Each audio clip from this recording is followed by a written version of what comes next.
Conference of the United Nations on International Organization is now convened.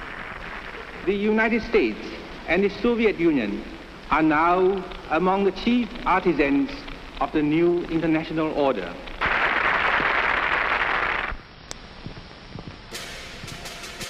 The very word secrecy is repugnant in a free and open society. Memorandum, dated 19th of June, 1964. Subject, Soviet research and development in the field of direction and control of human behavior. Current research indicates that the Soviets are attempting to develop a technology for controlling the development of behavioral patterns among the citizenry of the USSR in accordance with politically determined requirements of the system. And we are, as a people, inherently and historically opposed to secret societies, to secret oaths, and to secret proceedings. Shortly before his assassination, JFK had been warning about a system operating from the shadows.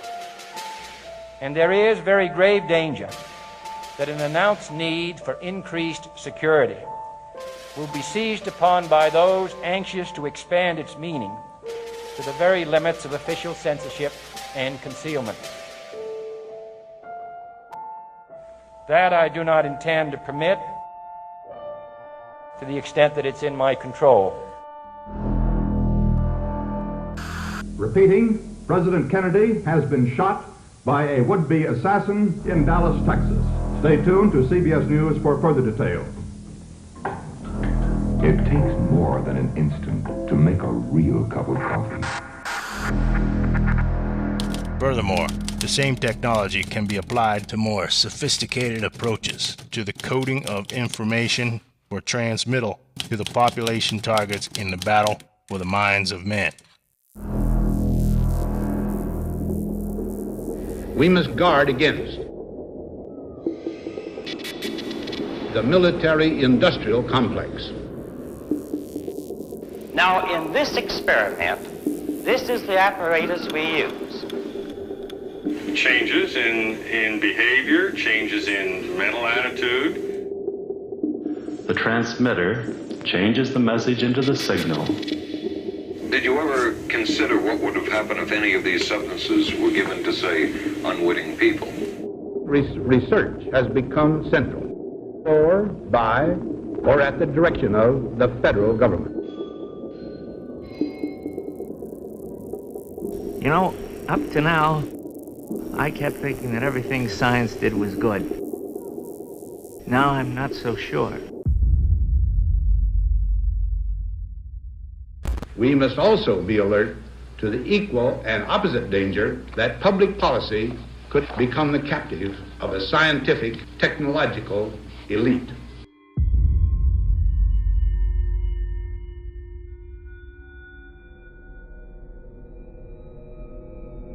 On April 13, 1953, newly appointed CIA Director Allen Dulles signed off on MKUltra, the CIA's top-secret mind control project. 3 days before that, he gave a speech on the battle for men's minds to justify it.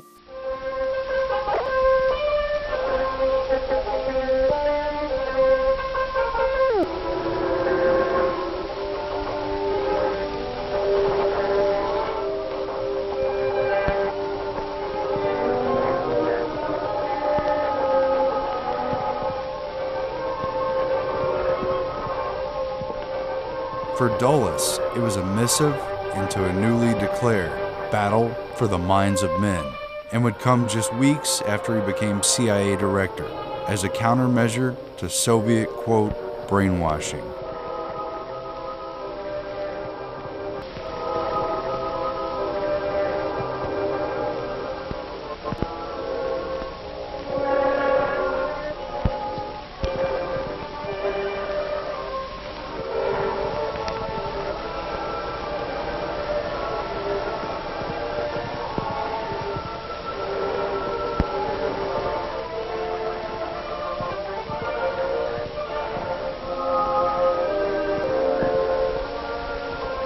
The speech effectively launched MKUltra and gave a plausible reason for the dark and disturbing research.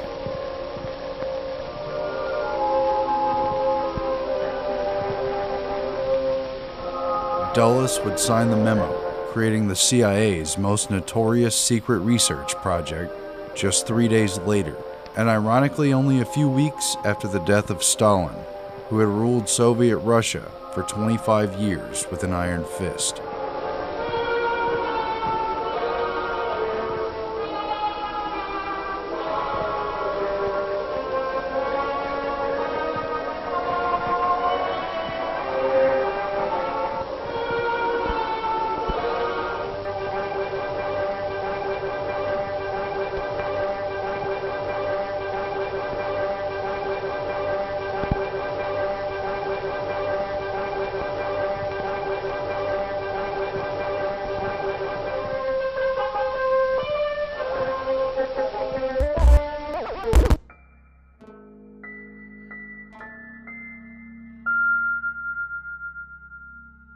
Super-secret Project MK Ultra, as it was called, was carried out by the CIA from 1953 to 1964, and when it finally came to light during the Church Committee congressional investigations in 1975, it proved to be one of the most bizarre episodes in CIA history. It was often dismissed as a half-cocked effort of a paranoid Cold War spy agency. The public wouldn't even learn about the project's existence until the mid-70s. NBC News has new information on mind experiments done 20 years ago without the patient's knowledge, experiments funded by the CIA. Decision was made at the highest levels of the CIA to do testing on unwitting Americans. I hope I have a reasonable moral standard. MK was a cryptogram for the Office of Technical Service under the CIA's clandestine Science and Technology Division. The huge experimental endeavor would weaponize science and psychology under more than 140 sub-projects.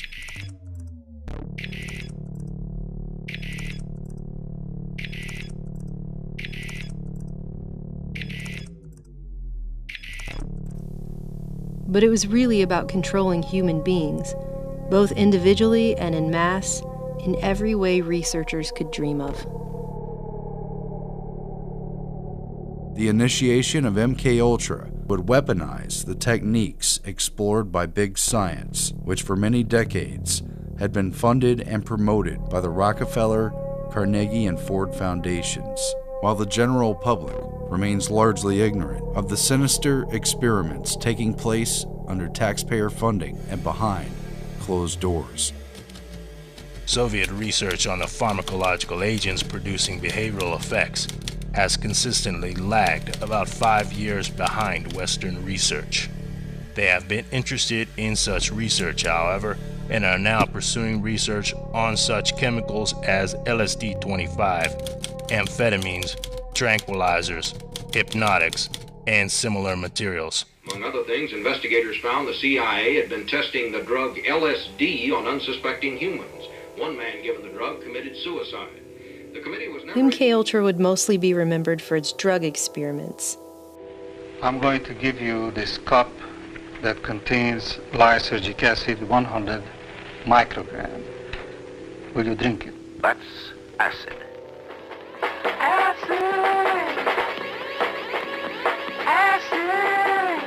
Characterized by hallucinations, illusions, distortions of perception and thinking.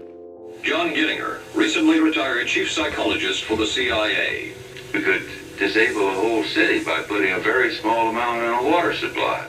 Everything from prostitution studies to poisons to top secret weapons like the heart attack gun grabbed headlines with sensational accounts of the CIA's sketchy techniques. You brought with you some of those devices which would have enabled the CIA to use this poison for, we have indeed, for killing people.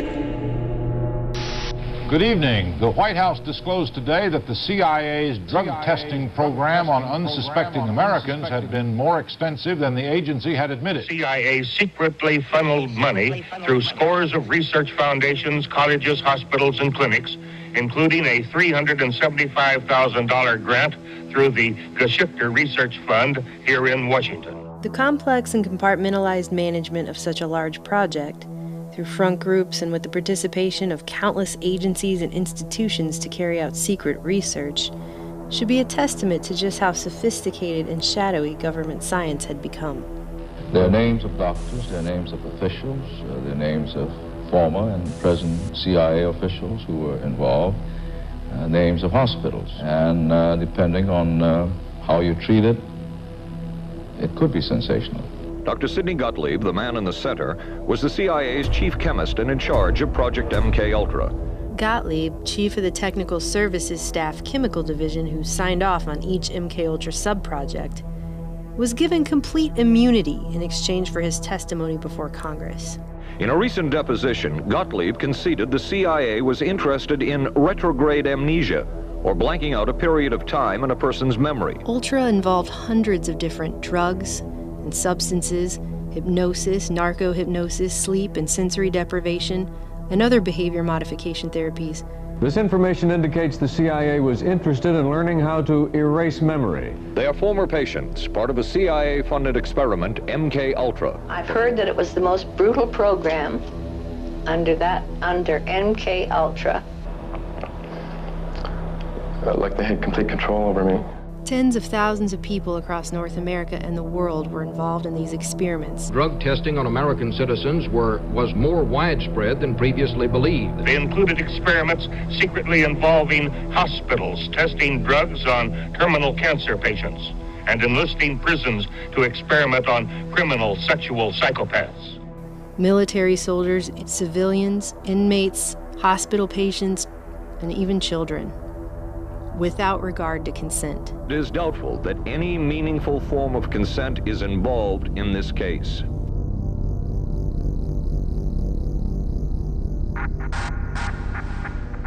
Virtually no aspect of potential control of human beings went untested. The work was done by the late Dr. Ewan Cameron. It involved extensive use of potentially dangerous drugs, excessive electric shock treatment, and endless tape-recorded messages to sleeping patients. Dr. Cameron wanted to erase, rewrite, and program the mind and the person with all new thoughts and behaviors. And he used CIA and Rockefeller Foundation funding to do it. Cameron wrote, this was the way to make direct, controlled changes in personality. Is that what you were interested in?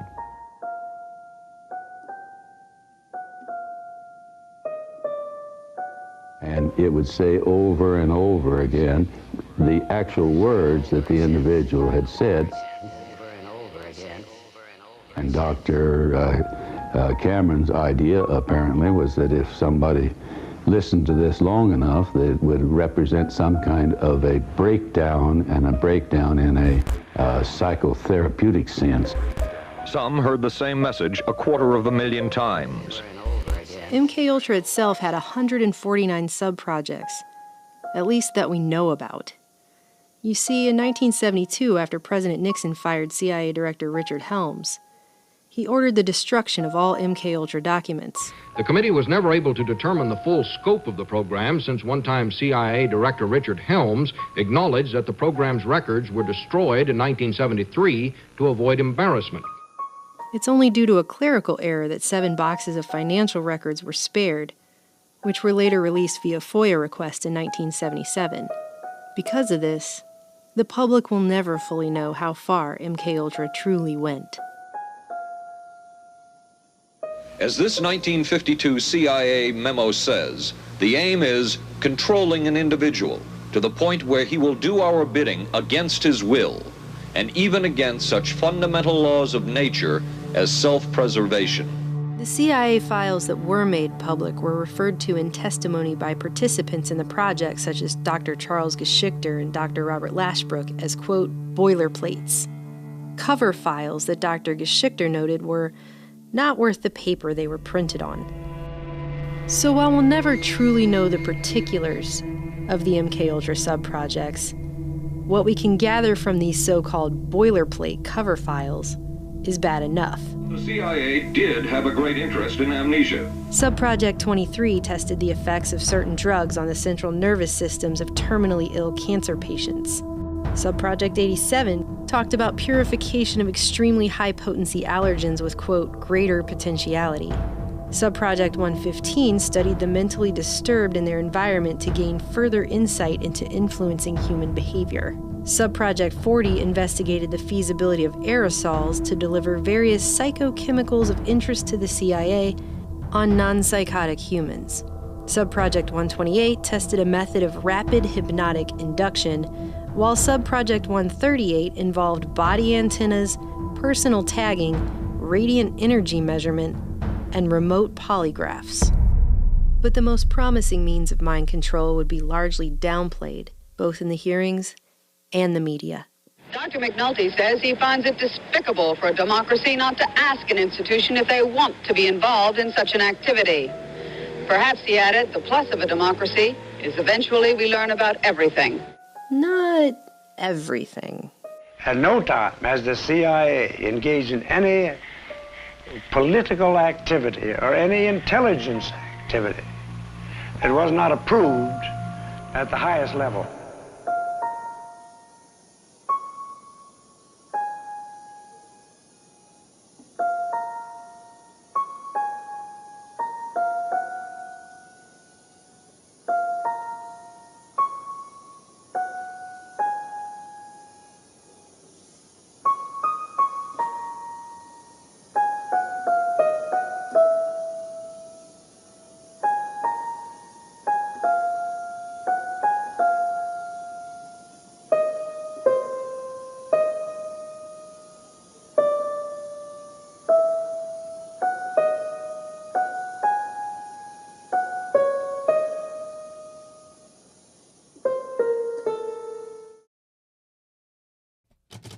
There are two major methods of altering or controlling human behavior.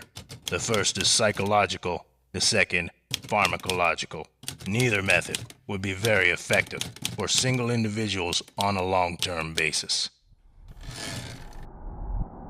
No trial, no jail time, no explanation beyond the CIA's need to create Manchurian candidates. Raymond. Yes, ma'am. Do you see the Red Queen? Yes, ma'am. Now here's what I want you to do. Key players given immunity, and the main bad guy, Ewan Cameron, vilified in the press. Pretty convenient to scapegoat him since he died a mysterious and untimely death hiking in the Adirondacks in 1967. Even the newspapers couldn't agree on whether it was a heart attack or an accident.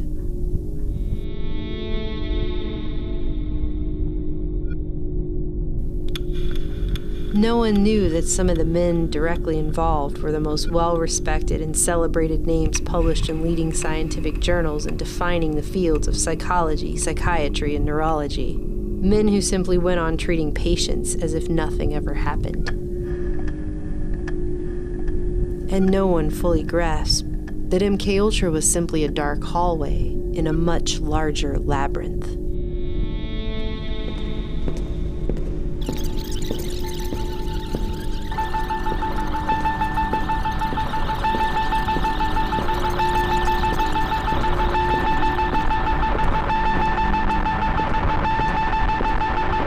Ewan Cameron didn't work in a vacuum. Allen Dulles and Ewan Cameron were acquaintances who crossed paths in their OSS days as psychology increasingly affected warfare. Cameron was on the medical panel for Nuremberg and assessed Rudolf Hess after he claimed amnesia.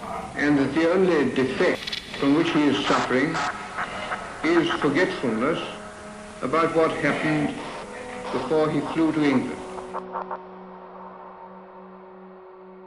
The Rockefeller Foundation had provided more than $150,000 to establish McGill's new psychiatry department, which Cameron would head at the newly created Allen Memorial Institute, built inside of Canadian shipping magnate Sir Hugh Allen's Ravenscrag Castle, the most historically elite building in Montreal. Cameron would draw from his distinguished colleagues at McGill. Using sensory deprivation, electroshock treatment, deep sleep therapy, and tape loops to erase memories and break down personalities. In a paper published in the 1956 American Journal of Psychiatry, Cameron referred to the technique he called psychic driving as, quote, analogous to the breakdown of the individual under continuous interrogation. Seeking recognition, Cameron hoped to earn a Nobel Prize for automating psychiatry. Only 3 sources were cited in his work, the first being himself and another being Donald Hebb. With the influence of his connections, Cameron rose to prominence, becoming the president of the Canadian, American, and World Psychiatric Associations, along with numerous other influential groups. He was widely acknowledged as a leader in the entire field, until he wasn't. What a fine line there was between the work of a madman exposed in the worst of the files released on MKUltra and the respected and admired work of his closest colleagues at McGill, who even today are celebrated as the greatest Canadian minds of science. But you and Cameron didn't work in a vacuum.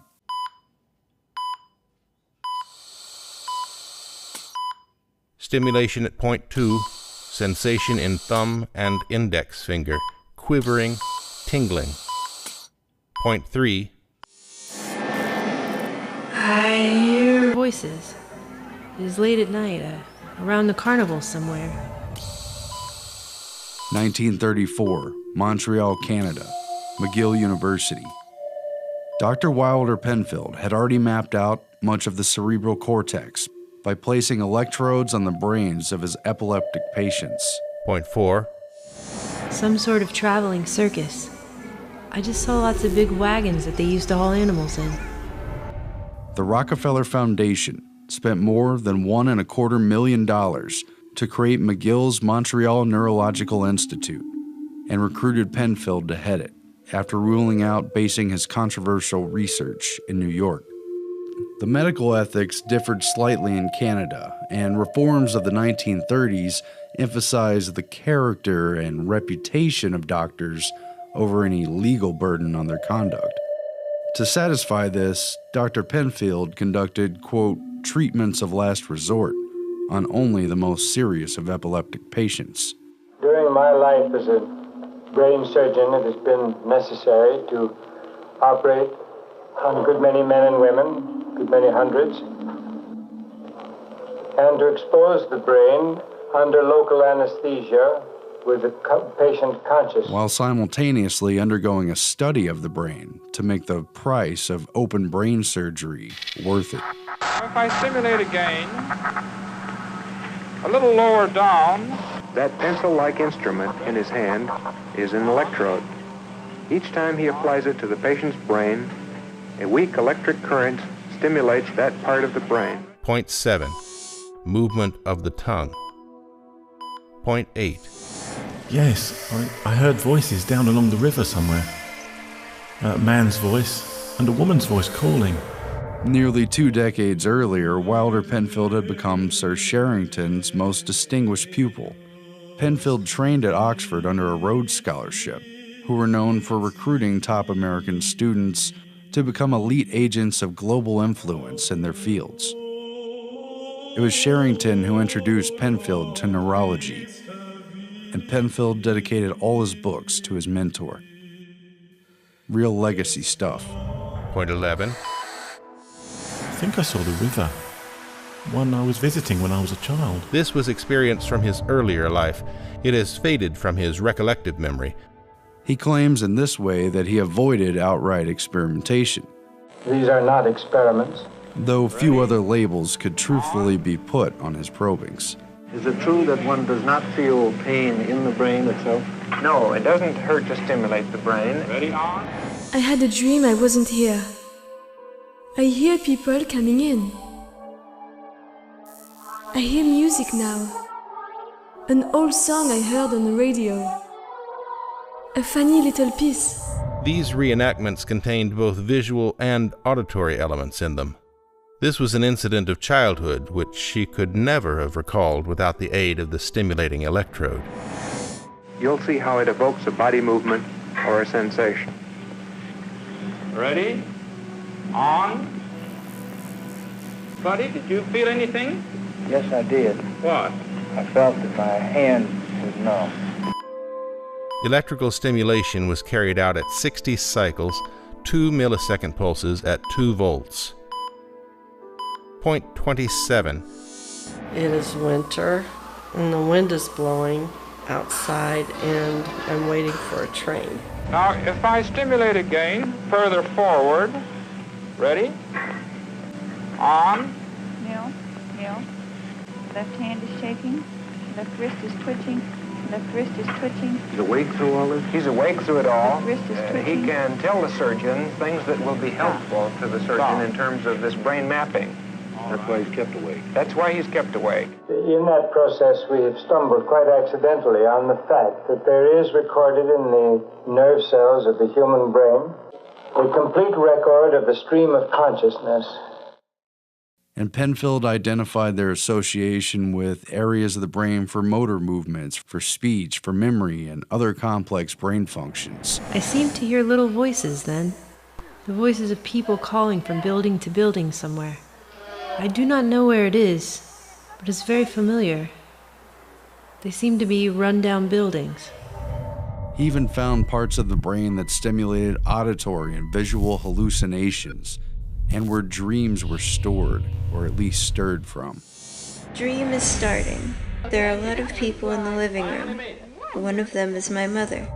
It is a useful, practical procedure to stimulate the cortex electrically. The electrode recalled the smell of burnt toast in the woman's mind, which had seared into her memory during a key seizure. Dr. Penfield, I smell burnt toast. For this moment, Penfield was later dubbed the greatest living Canadian, even though he was American by birth and he only later took citizenship. The Canadian government even made a commercial about this scene to celebrate his life. We just called him the greatest Canadian alive. Penfield destroyed the associated part of the brain and she was, quote, cured. But not all patients were so lucky. A patient referred to as DT became speechless during the removal of a large portion of the dominant side of his brain and died of pneumonia a week later, withdrawn and unable to speak. Despite the deliberate destruction of the man's brain, Penfield somberly noted that the autopsy showed no obvious cause of the speechlessness or of his death. For Penfield, these risky experimental surgeries were worth it. He was creating what was known as the homunculus, a veritable map for the outer cortex, and a code towards understanding the inner workings of the brain. Under Penfield, McGill became a gravity, a central focal point for future research to orbit around. Not so much for the cure of brain diseases like epilepsy, though that too would move forward, but in the quiet conspiracy of brain doctors and their patrons who would become determined to identify the buttons of the brain and push them for shadowy agencies of the government. In the trenches of neurophysiological control was Donald Olding Hebb, a Canadian who started at McGill in education, left finding influence in experimental psychologist behaviorist Carl Lashley.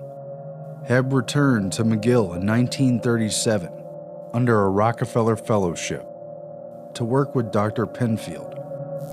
Penfield's homunculus provided Hebb with a map to behavior inside the functions of the brain.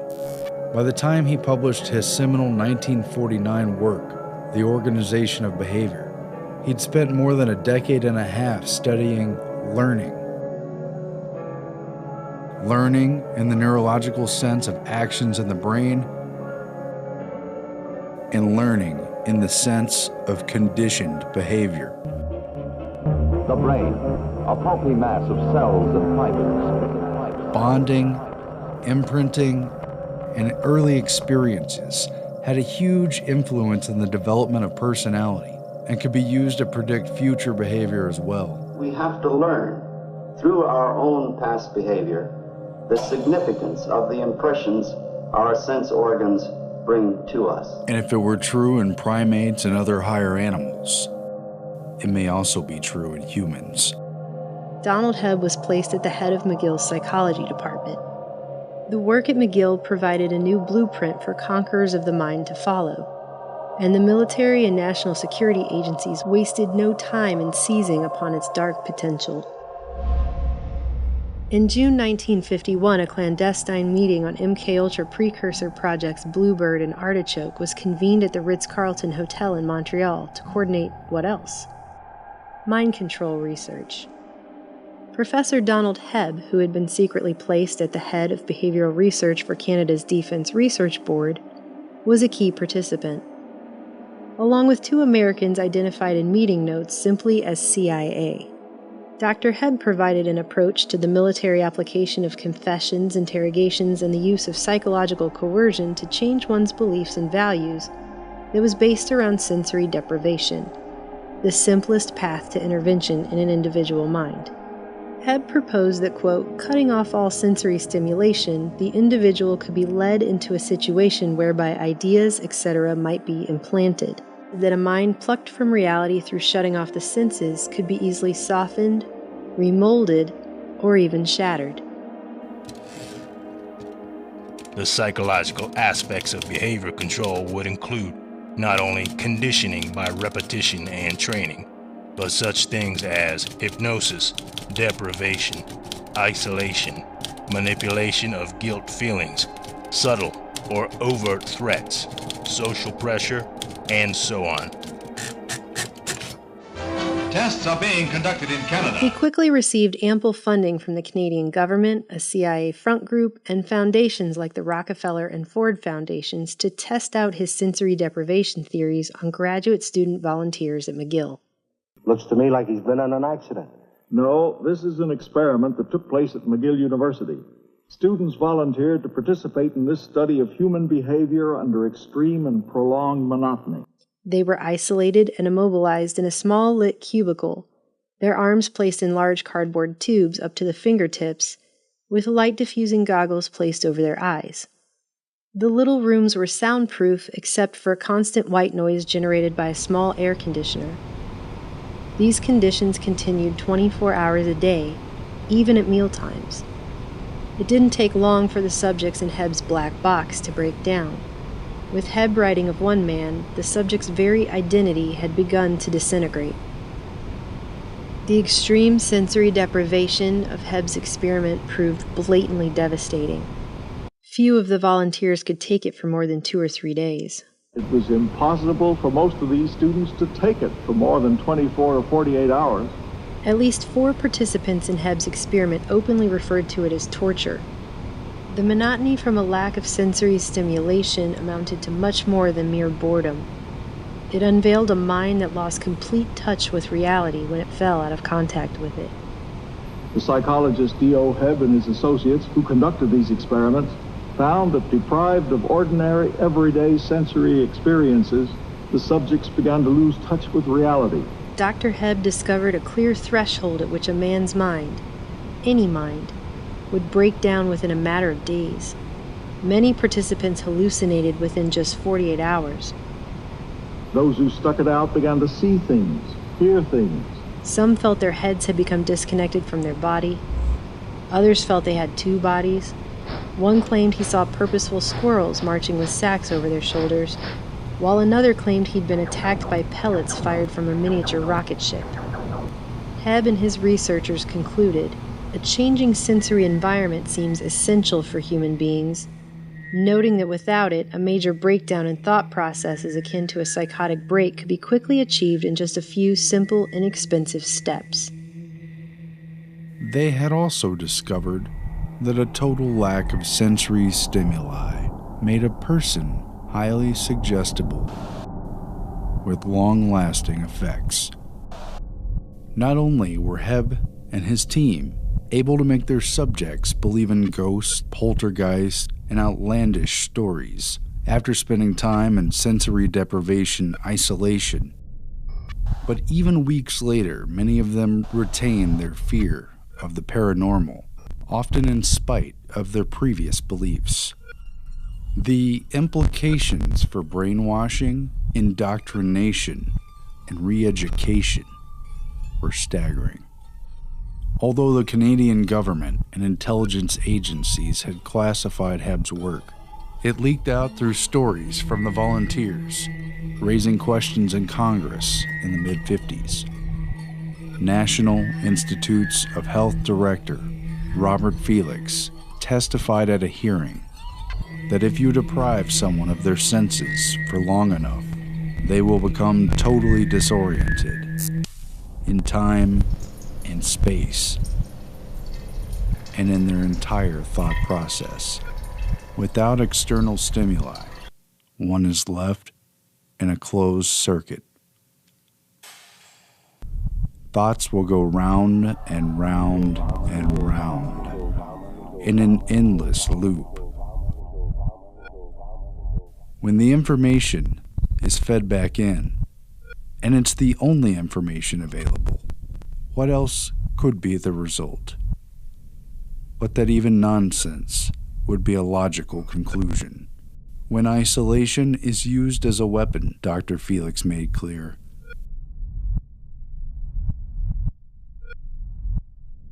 anyone could be broken down by this technique.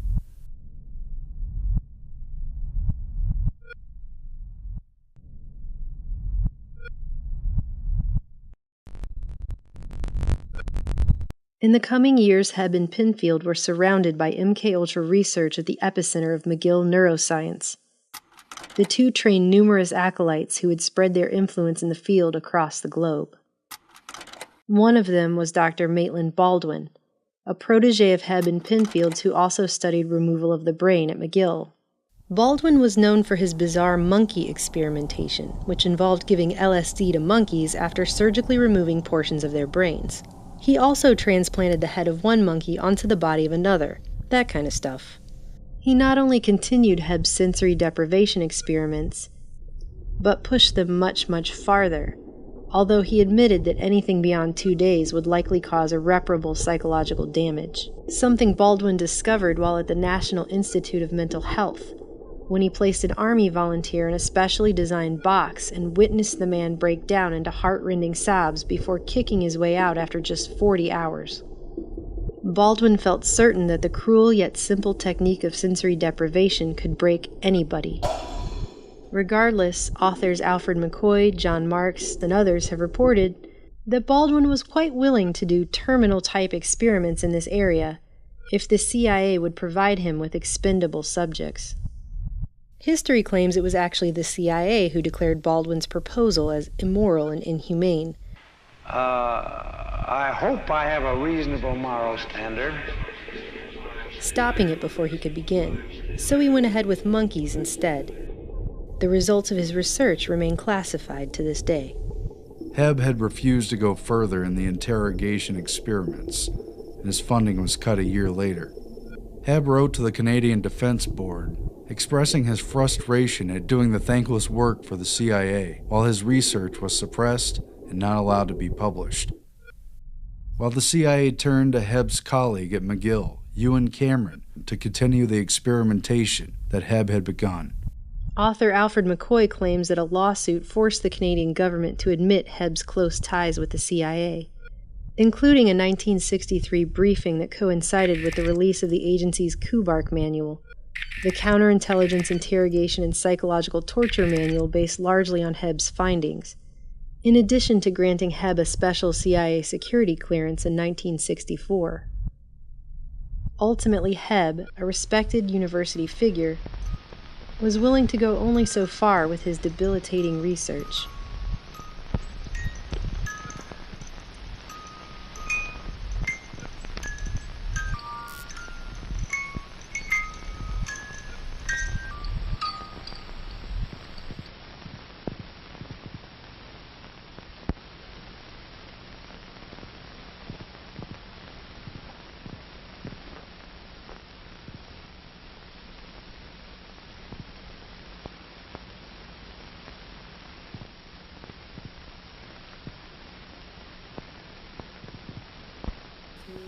If the CIA was serious about pursuing behavior modification and mind control, then it would need a team of serious investigators to carry out scientific experiments regarding the very mechanisms underlying behavior itself, and thus the mind. And the essential question, is man programmable like a machine? Like a machine? Like a machine? In watching an electronic data processing system in operation, you are struck by how few people are involved. This impression is misleading. There are more people behind the scenes than first meets the eye. During the early 1950s, Dr. Hebb had taken part in the CIA's top-secret Project Bluebird, which aimed to develop techniques to get people to, quote, sing like a bluebird, even against their own will. As experimentation continued, Bluebird quickly evolved into Project Artichoke, which in turn evolved into what would become MK Ultra, and subsequent covert projects thereafter. But covert, organized scientific research had already begun years earlier under the auspices of government committees and private foundations leading up to World War II. Early on, a number of social scientists, psychiatrists, and psychologists were tapped for the Presidential Advisory Committee for National Morale in order to advise the government and military on psychological warfare in anticipation of America's entrance into the war. The Morale Committee conducted in-depth research, much of it classified, into psychological operations and countering enemy propaganda, while ensuring the American public's support for the war through domestic propaganda. The committee also proposed secret research into methods of enhanced interrogation that could be used to make people talk against their will. Channeled through the Office of the Coordinator of Information is what came to be known as the TD, or Truth Drug Project. The Office of the Coordinator of Information would soon merge into the science-based Office of Strategic Services, or OSS, the clandestine wartime precursor to the CIA. These early truth drug experiments would be carried out in secret, but apparently with little success, under the cover that the OSS was attempting to find a cure for shell shock. Some of the newer trends in the USSR are as follows. A. The adoption of a multidisciplinary approach, integrating biological, social, and physical mathematical research in attempts to better understand and eventually to control human behavior in a manner consonant with national plans.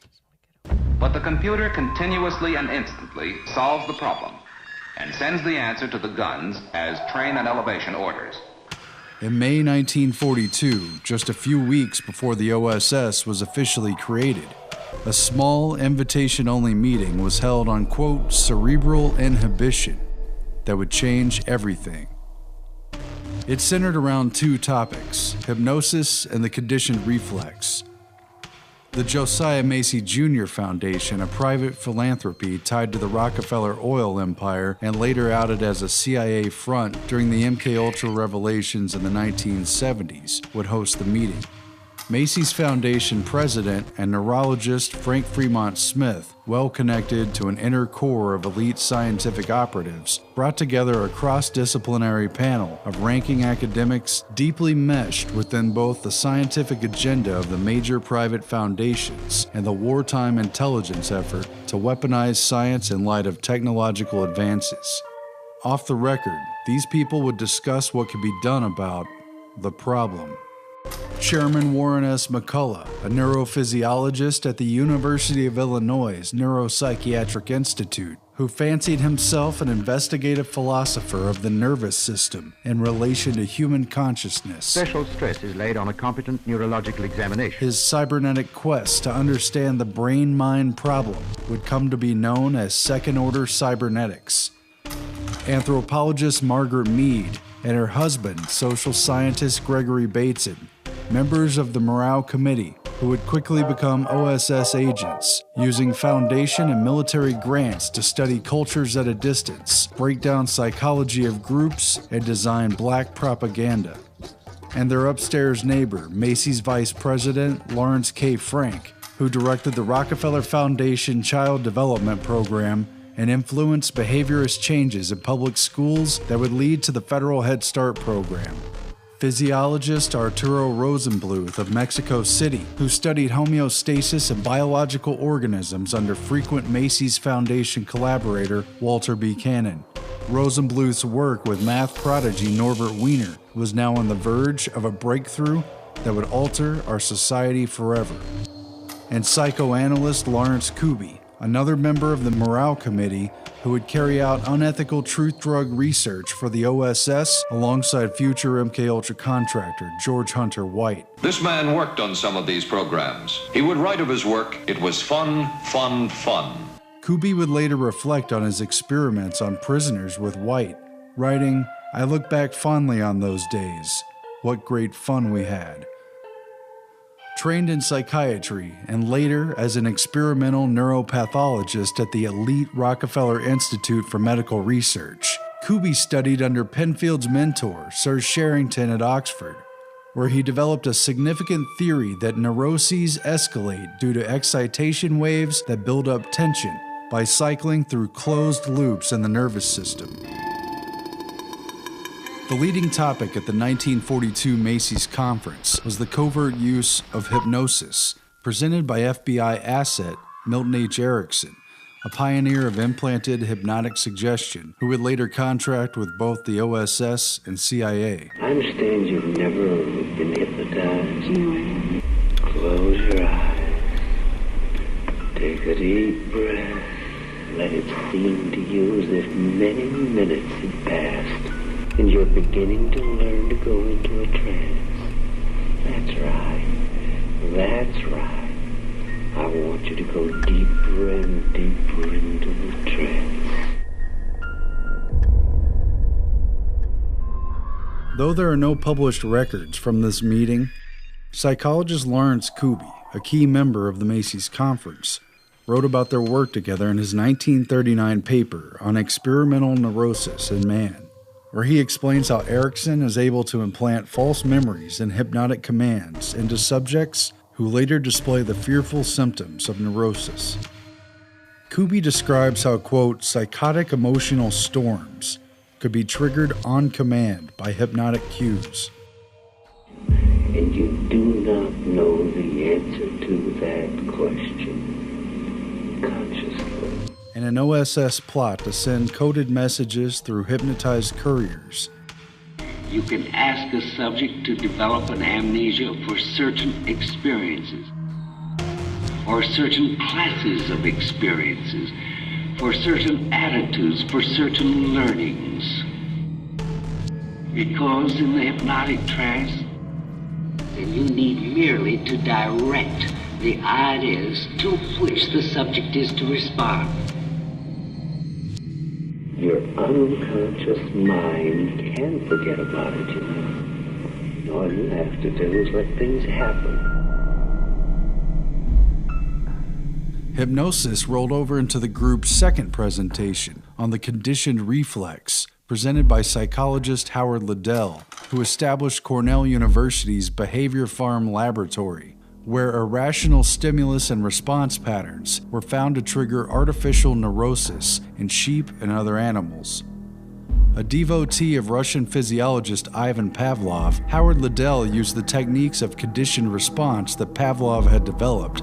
I'm myself somewhat of a disciple of Pavlov. To study the conditions between the central nervous system and emotions.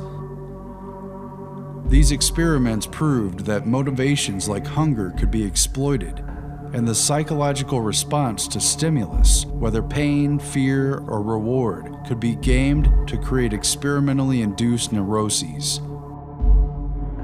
which is little different than torture.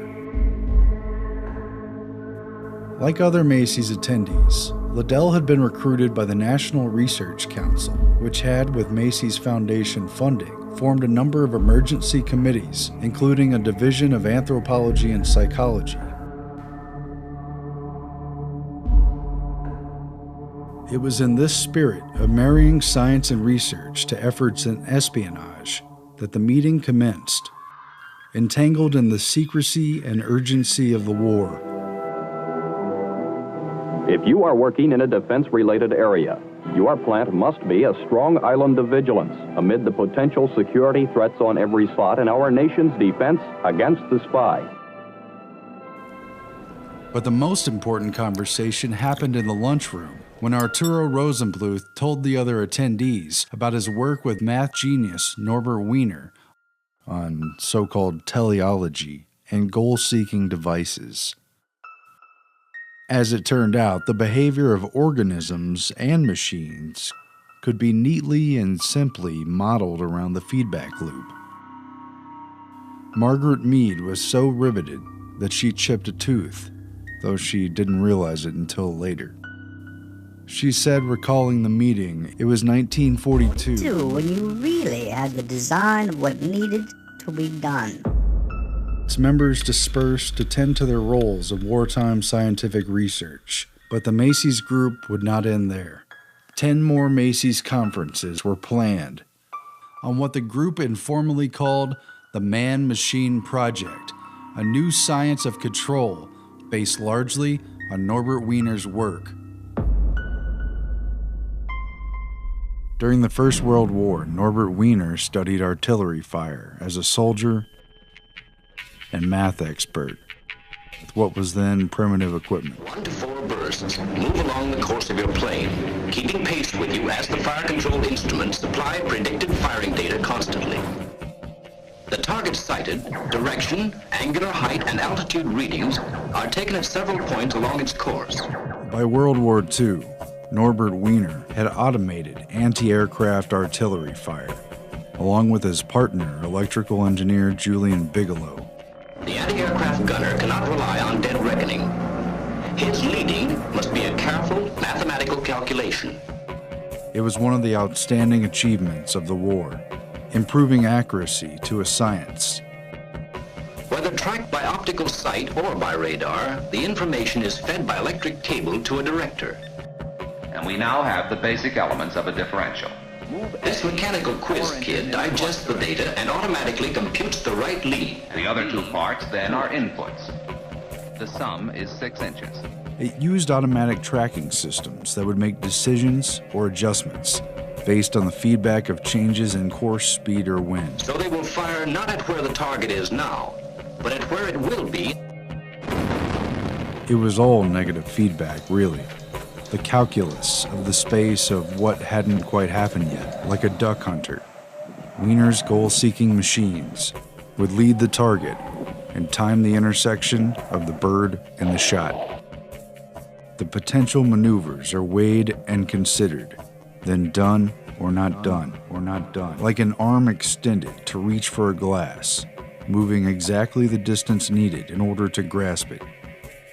Intricate activity in the nervous system carries out muscle contractions or muscle inhibitions countless times over, keeping the body on track to grab the water that the mind wants to drink.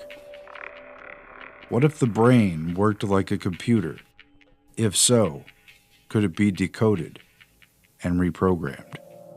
You could see from this that if you knew when to make changes and what changes to make, you could continuously defeat the predictions.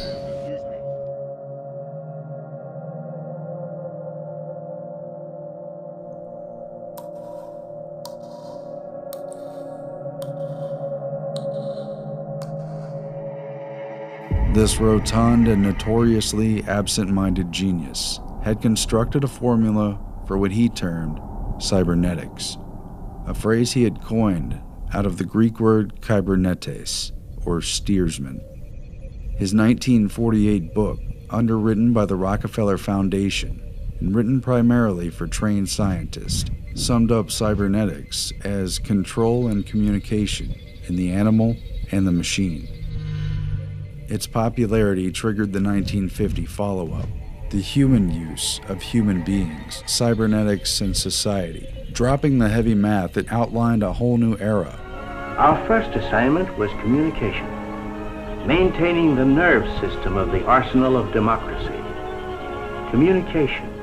It was during these interwar years, and at a confidential meeting in Princeton, that Warren McCullough, in his words, began conspiring with Rosenbluth and Fremont Smith on the interdisciplinary meetings to follow. By the time the Macy's Conference reformed in March of 1946, they knew, in principle at least, that the brain and the computer had a common link in their operating systems. Both work through inputs and outputs, so interface should theoretically be possible. Now, technology from the war had provided a unique opportunity for researching these questions in practical terms. The outstanding feature, in addition to the interdisciplinary approach, is a new concern for mathematical approaches to an understanding of behavior. Particularly notable are attempts to use modern information theory, automata theory, and feedback concepts in interpreting the mechanisms by which the second signal system, i.e., speech and associated phenomena, affect human behavior. The first official Macy's Cybernetics Conference was held in March 1946, just a few months before the passage of the National Mental Health Act, which gave the federal government a new mandate, not just to treat, but prevent mental illness, establishing the National Institute of Mental Health. Known during the first 6 meetings by the longer title, Circular Causal and Feedback Mechanisms in Biological and Social Systems, these cybernetic conferences combine the innovators of the physical and biological sciences with those of the psychological and social sciences to tackle the, quote, comprehensive study of man. Thus, the core Macy's group expanded to include Norbert Wiener, an MIT mathematics professor and child prodigy who earned his PhD from Harvard at age 17 and studied under mathematician and political philosopher Lord Bertrand Russell, author of the seminal book establishing the modern rules of logic. John von Neumann, the Hungarian émigré and member of the Manhattan Project, who had become a pioneer of the digital computer, The electronic computer.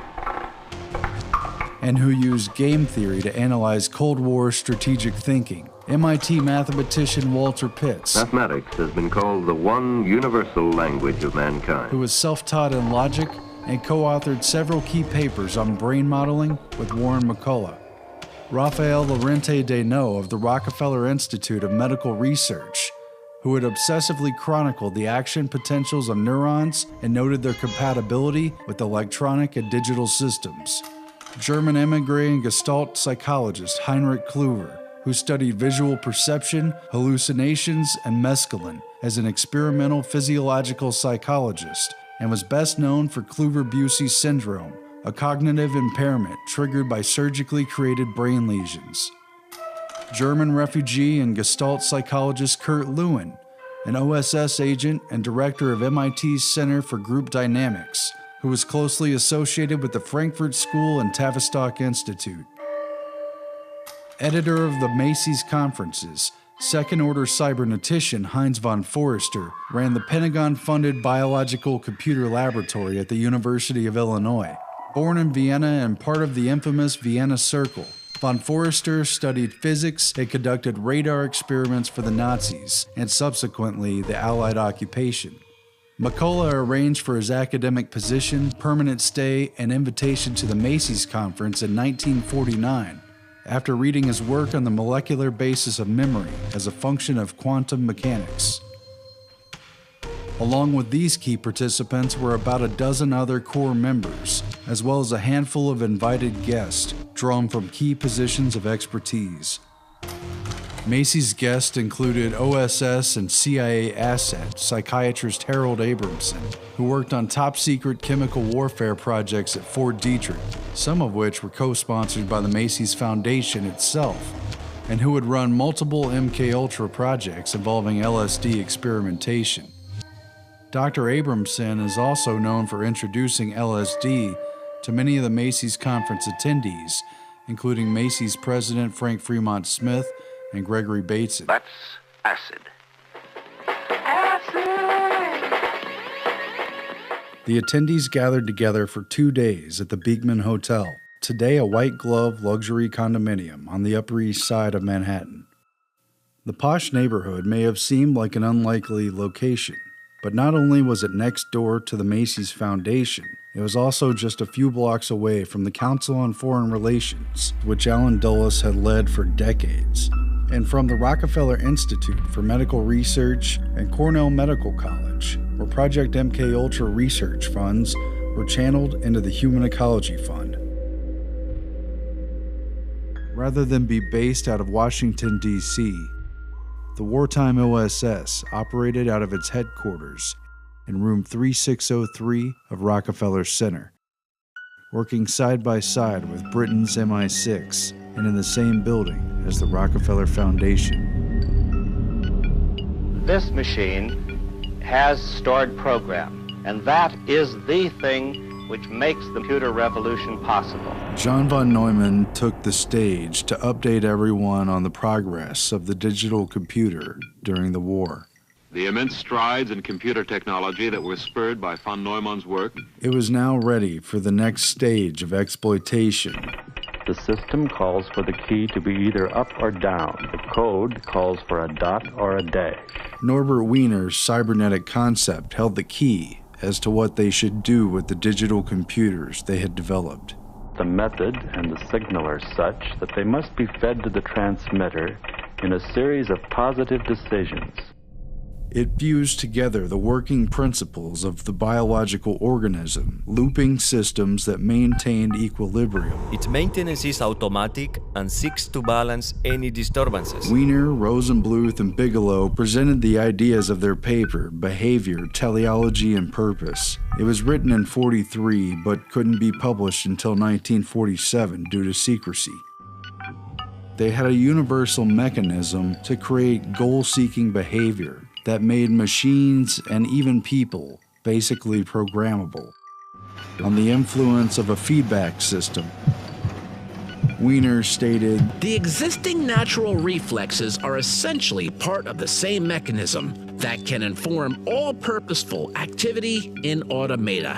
One need merely supply a circuit with receptors and effectors. Then they become goal-seeking devices." Conference Chairman Warren McCullough had taken things a step further, showing how the operation of the human brain can be represented by on and off electric switching devices. It is stop or go, on or off, one or none. His 1943 paper with Walter Pitts on the logical calculus of neuronal activity introduced the concept of the neural net and showed how the communication of neurons could be modeled by a digital computer. The mind, in contradistinction to brain and behavior, emerged in the 1950s as a legitimate object of experimental research. The neural nets project of McCullough and Pitts spearheaded this cognitivist turn in the 1940s. Science of mind thus became a science of signals based on binary logic. Neural nets bridge the gulf between body and mind, matter and form. The comparisons between the central nervous system as an electronic machine and the digital computer as an artificial brain boiled down to questions of logic, mathematics, and the very nature of reality itself. Very simply, in the first place, I wanted to find out what was going in the brain. For McCullough, it was always an esoteric quest to find the nature of reality in quantifiable and technical terms. Head of the Department of Cybernetics at MIT, psychologist, psychiatrist, neurophysiologist, engineer, mathematician, American, a confirmed eccentric, a genuine Renaissance man. The first answers to his questions came during the tail end of World War I. Yale's wartime ROTC training instructor in chemical warfare was none other than Professor Bertram Borden Boltwood, head of the chemistry department and an expert in chemical warfare.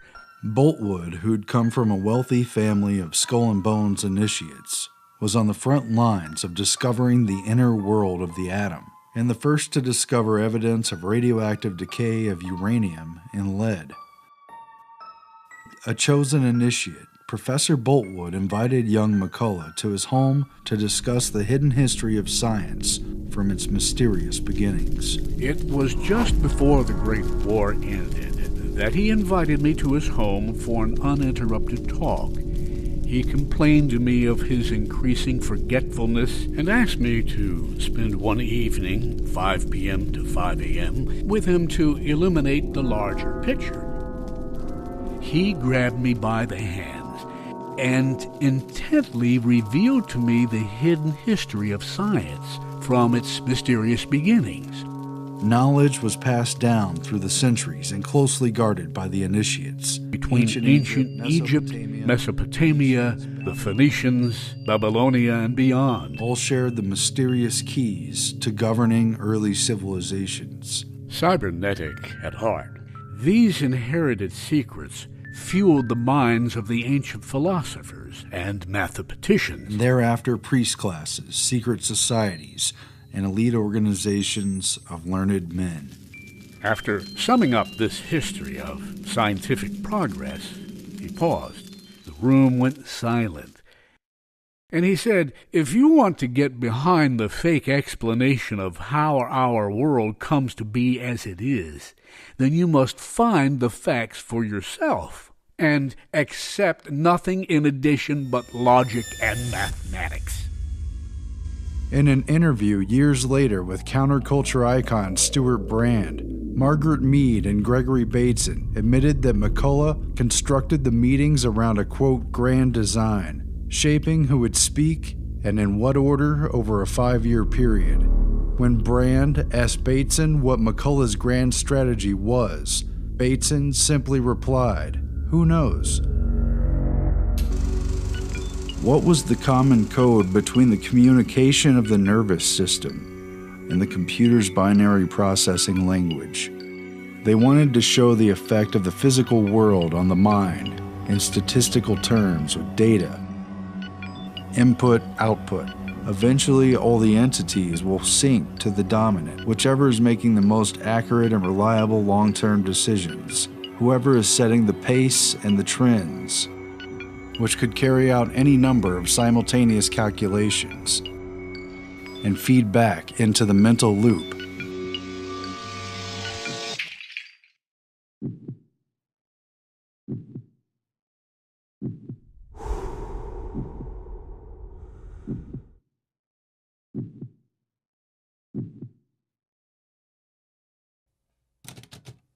Implied by this research was the hope for a technology for controlling behavior via the second signal system, using information inputs as causative agents rather than chemical agents, electrodes, or other more exotic techniques applicable perhaps to individuals rather than groups.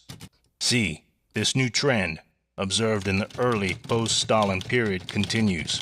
By 1960, the word cybernetics was used by the Soviets to designate this new trend. This new science is considered by some as the key to understanding the human brain and the product of its functioning, psychic activity and personality, to the development of means for controlling it, and to ways for molding the character of the new communist man. The airborne computer is no longer a theory, nor an experiment. It's a fact. Tested, functioning, practical, and restricted. It has gone into production under the label brain. Macy's was meshing the power of language, communication, and the symbolic exchange of information with the biological modes of control, sowing seeds in 1,000 directions. A psychologist was involved in this experiment, along with a biophysicist and a physiologist. This was the birth of personal computers, robotics, satellites, and artificial intelligence. From the very beginning, models created in the digital computer of the brain were also inversely symbolic of the mechanization of the mind, which might one day be conquered one neuron at a time. As he finds the correct path, he registers the information in his memory. Theseus is an electrically controlled mouse. He has the ability to solve problems by trial and error means and then remember the solution. And something perhaps akin to a brain. a counterpart to Macy's. The Ratio Club was formed in 1949 in the UK. McCullough gave the keynote at the first meeting. Alan Turing, W. Ross Ashby, Gray Walter, and Donald McKay were among its most important members. Now meet Dr. Gray Walter of Bristol. His mechanical tortoise has an electronic brain which functions like the human mind, sensitive to both light and touch. Dr. Walter says that his electronic toys work exactly as though they have a simple two-cell nervous system, and that with more cells they could do many more tricks. But Gray Walter was more deeply involved in the study of brainwave activity itself. Present-day radio and television techniques afford an opportunity to probe into the brain. Mapping the relaxed states of mind characterized by alpha waves, and Walter was the first to experimentally produce changes in brain waves through the use of flickering light. Now I'm going to flash a bright light at you. Keep your eyes closed, and please try not to move. That's good. Gray Walter had also worked closely with Norbert Wiener, introducing him in the early 30s to the then mysterious field of brainwave interpretation. For each stimulus to a sense organ starts not one, but a train of impulses which are easily followed electrically with a cathode ray or other oscillograph. The discussion began at von Neumann's request, a conversation about consciousness as to whether there is an anatomical substrate for what has everybody knowing things. Von Bonnen held it was probably not cerebral cortex that determined awareness, but more likely something in the midbrain, and I suggested the importance of the thalamus. Fremont Smith went into the different degrees of consciousness from full attention through twilight states to sleep and hysterical amnesias. Molly Harrower described the stimulation of the cortex she witnessed under Dr. Penfield, which did not disturb the patients, yet threw them into a panic when stimulation caused vocalization resembling speech. The distinction between consciousness and awareness. Members of the Macy's conferences, including Frank Fremont Smith, Margaret Mead, Clyde Kluckholm, Henry W. Brosen, and Molly Harrower, also sat on the governing board of the International Committee on Mental Hygiene. Oh my God. Oh no, don't let them take me in there. Headed by John Rawlings Rees, creator of the Rockefeller Foundation-funded Tavistock Institute and the British Army's chief psych warfare expert during World War II. Mental hygiene went global, and a massive conference was convened in London in 1948. Can serve as a springboard for more meaningful discussion and think about the nature of the problem. To mold the post-war New World man, starting inside his own head. Because it enables the individual to fit into an orderly system. Being a member of an organized group offers a basis for emotional stability to every man. Heavily funded by the British and American governments and the private philanthropic foundations, it almost seemed like a global Manhattan Project for the mind was kicking off. But we all have our problems. You've got to pull yourself together, and this will all work out all right. It culminated in a report authored by the Cybernetics Conference members, Lawrence Frank and Margaret Mead, and was titled Mental Health and World Citizenship, which focused on the modifiability of man and all of his social institutions. They come from all sorts of homes, these patients, all kinds of backgrounds. But somewhere along the line, life became too much for them. Political, economic, legal, and religious. His family, his school, and his workplace. How wrong I was. Or no, not wrong, sick.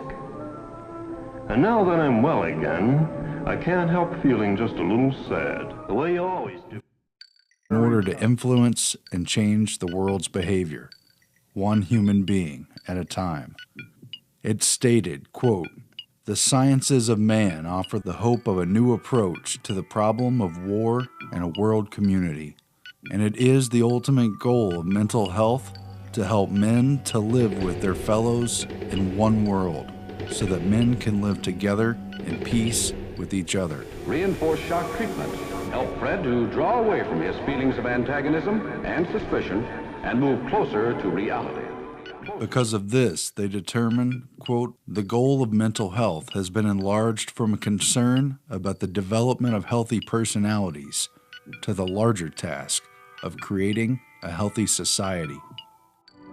But whatever the mode of treatment, it's essential that it be supplemented by an atmosphere of security and calm.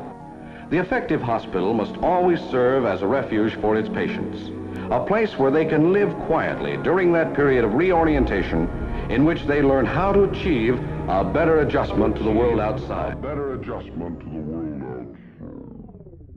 Out of the conference, a supposedly scientific World Federation of Mental Health was established. John Rawlings Rees left the Tavistock Institute to become its first president, a seat that both Fremont Smith and Meade would later fill as well.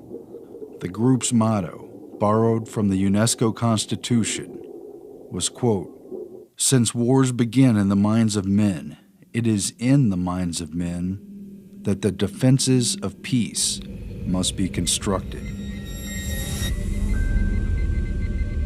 The problem became one of communication between man and machine, between machine and machine, between machine and man. There was a large military presence at the Macy's cybernetic meetings. Perhaps not surprising given how many contracts its core members had with Naval, Air Force, and Army research, all of which were later exposed as routine fronts for CIA endeavors.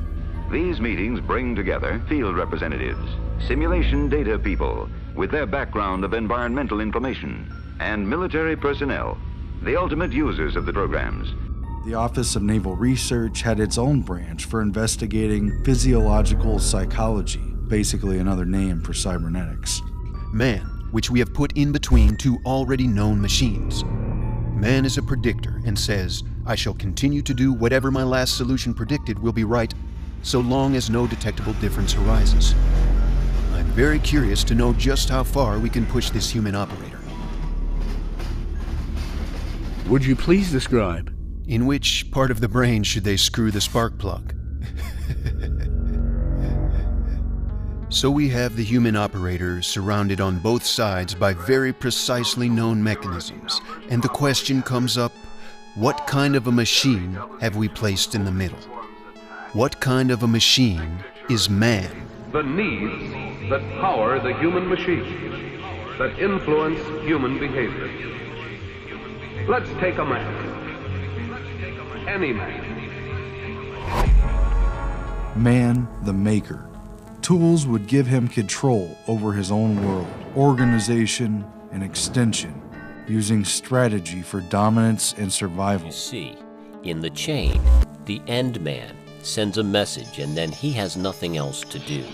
He merely waits for the answer to come back. Man splits into groups, tribes, cults of information, and behavior propagated through rituals. The number of messages sent, of course, correlates highly with where you are in the group. Clusters of knowledge, careful note of mysteries and breakthroughs, spilling forth in useful language, not open source, but guarded secrets of power. If we play this game on paper, we get almost exactly the operation one gets with an actual group. The modification of the synapse. Neurons that fire together, wire together. Hebb proved that. I would like to follow that remark. When we were talking this morning, von Neumann was saying that the brain could not be an analog calculating machine, but must be a digital one. A machine with an analogic part and a digital part. So the analog part is able to create analogies that mirror observed actions in human beings with whom we communicate. Such a device may also use data from previous experience to predict the future. A tapestry woven from the memories of past sensations. What are you? I can't tell where this is Depends on where you want to. Curiouser and curiouser. What kind of place is this? What I see when I look at you is, in fact, my image of you. Or you see your image of me. The how of using our senses is a deeply concealed body of knowledge. Very few people seem to realize the enormous theoretical power of this distinction between what I see and what is actually out there. Most assume that they see what they look at, but the map is not the territory. What gets from the territory to the map, i.e. from the outside world to the brain, is news of difference, motion for instance. If there is no difference in the territory, there's nothing to say on the map. After creating his neural nets model with pits, the Mikola's MIT team would write what the frog's eye tells the brain. Perception. Our brains translated and converted analog symbols embedded in our sense receptors into digital data in our brain. It isn't reality that we see, but rods and cones interpreting the shapes and shadows and colors of the real world. For frogs, it meant an eye trained to see primarily flies and bugs, a worldview that was easily tricked and fooled by forms and puppets and other forgeries. Human senses were tricked by many things in the labs, along with practically every other animal species that had been tested. Why do the two heads seem to change size? Answer, the windows are distorted. Plato's famous allegory of the cave. Reality is nothing more than shadow puppets projected on the cave walls. It goes all the way around. It's an optical illusion. But even though you tell me, my eyes still won't believe it.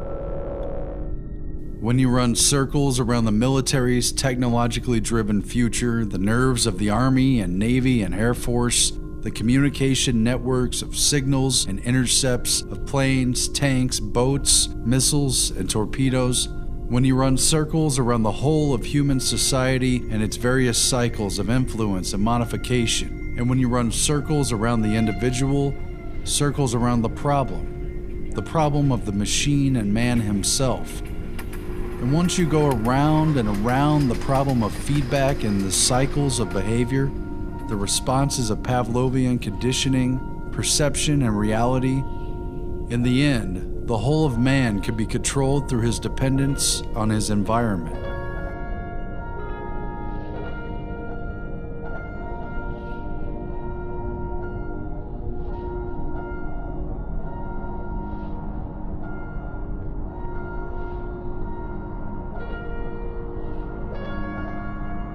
Because the mind is contained within the brain-body mechanism, and thus isolated from the outside world, it is entirely dependent upon information derived from the senses. In other words, the mind is already contained within a natural matrix.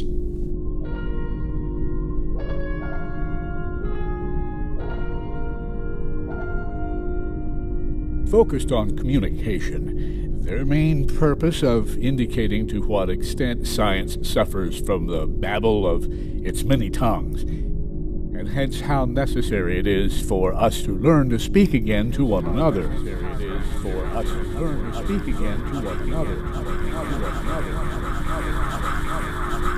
The transmitter previously systems must operate message, channel, direct its functioning, see on-off knowledge of electrical impulse transmitted constant feed or information back into the message and delivered to the destination. Many of the cybernetics members were now talking literally about constructing an artificial matrix. A matrix is supposed to give birth, not receive. And yet what I want to talk about is very definitely the birth of a matrix. The matrix has been a growing thing, getting more and more complex, wider and wider in its scope, and, I believe, more and more fertile as time has gone on. Pattern comes from pater, the father, a stamp. Then the papa is making again and again children of himself. What is a complementary to pattern? It's a matrix. Look at the matrix which embeds. Yes. So everything is sitting in one big thing embedded in a matrix. As Alex Bavelis of MIT noted in his group dynamics studies, We are attempting now to describe the operation of a net in terms of the probability that there will be a message from A to B in a given time period. We plot the net as a matrix. We put ones where there is a link, and zeros where there is no direct link.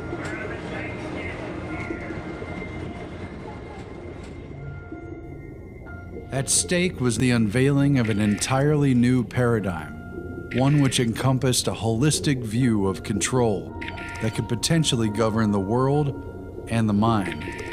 The system they came up with required that individuals and society be placed in a common communications network.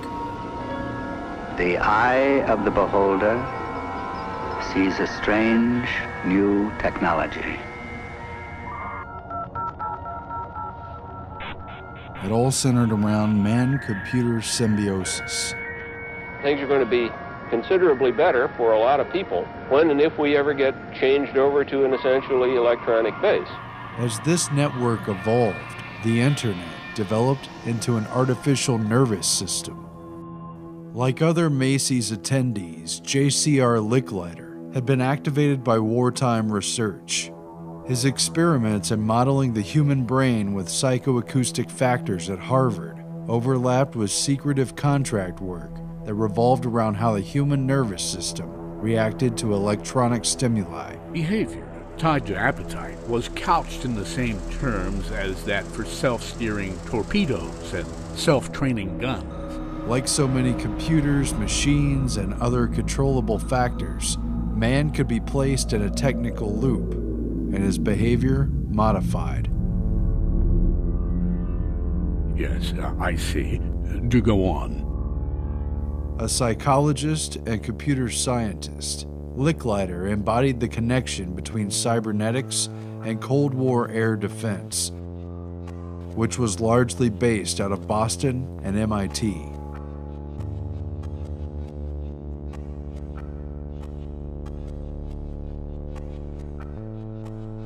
His presence at the 1950 Macy's Cybernetic meeting coincided with his move to MIT and the start of a pivotal but shadowy role in creating the militarized MIT Lincoln Laboratory, the SAGE radar network, and the DEW line, or Distant Early Warning Missile Defense System.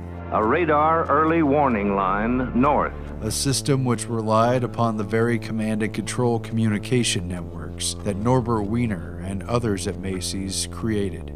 Ultimately, the nerves of the nation's defense were designed to operate like the human nervous system. And so, headquarters, United States Air Force, arrived at a command and control concept with data processing as its nerve center. Its basic function, to extend the useful capacity of man's brain. Switched to digital communication technology, aided and abetted by satellites. The melding of computers and communication. A fact which influenced Licklider's vision for a networked and interconnected society. And then to interconnect each of the computers to each other to form a fully connected network.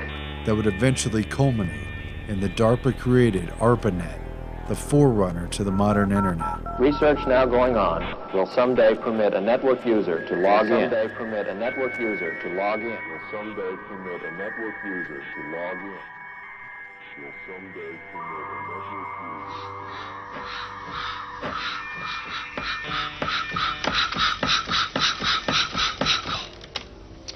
The important thing to realize about systems is how they are controlled. And we must get rid of any notion straight away that control is something imposed on the system from outside. It has to be built into it. Let's see how the mechanism works. You see it lifting here, transmitting the message along here, lifting that cam up here, and then shutting off a valve there. That is built into the system. It's called feedback, and feedback is ubiquitous in control systems. At this point, we realize that reality itself is not a fixed thing. As our nervous systems interpret the symbols and signals of familiar patterns and changes, continuously revising our image of the world. Thus, an artificial matrix is inherent, indeed unavoidable. These systems which are minds are circuits of cause and effect. They are cybernetic systems. For me, the system is man and environment. Man sought to control his own kind by way of understanding what governed his actions, starting with the neuron, base unit of mind-body communication. What is cybernetics? A railway train needs no steering gear. The forces required to correct for the buffetings of wind and way are supplied automatically by sideways reaction of the rails against the wheel flanges. A ship, lacking such implicit means of guidance, requires a helm, normally controlled by a helmsman. The Latin for helmsman is jubenator. The Greek, kybernetes. From the first comes our word cybernetics, la cybernetique, to denote the science of government. In the end, cybernetic modification of the human being makes information and its communication the key to control, making reality itself malleable, and our interaction with the technology at hand has created its own feedback derived from our interpreted reality. The world about us is accessible only through a nervous system, and that our information concerning it is confined to what limited information the nervous system can transmit. As this technology captures, measures, and analyzes the world around us, man is programmed and reprogrammed through continuous updates provided by this intermediary. And conditioning comes with it, along with new reflexes. And, specifically, it is a recursive epistemology, and based upon recursiveness of cycles, returning all the time to bite their own beginnings. Cybernetics programmed in the same base human language, self-reflexive cycles, feedback and adaptation. Our very essence is conflicted with the environment and yet dependent upon interacting within it. Yet the old worm Ouroboros is an odd worm, who conceals not only his recursive nature, but also the implications of recursiveness. The Ouroboros is the perfect symbol for Kubernetes. Ultimately, the underlying natural matrix is supplanted by an artificial one, born with the collective consciousness of mankind's total intent, goals, and purpose. Ultimately, they found that programming was easy enough anyway. The science of cybernetics would reveal to the CIA, or any serious agency making inquiries, that although the mind itself could not be directly controlled, it was in essence malleable due to its reliance upon physical sense data and man's unique ability to comprehend language and to talk.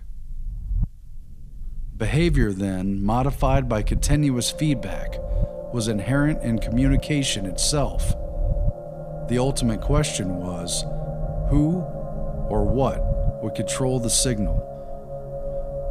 Reports from the first 5 of the 10 Macy's Cybernetics conferences were never publicly released.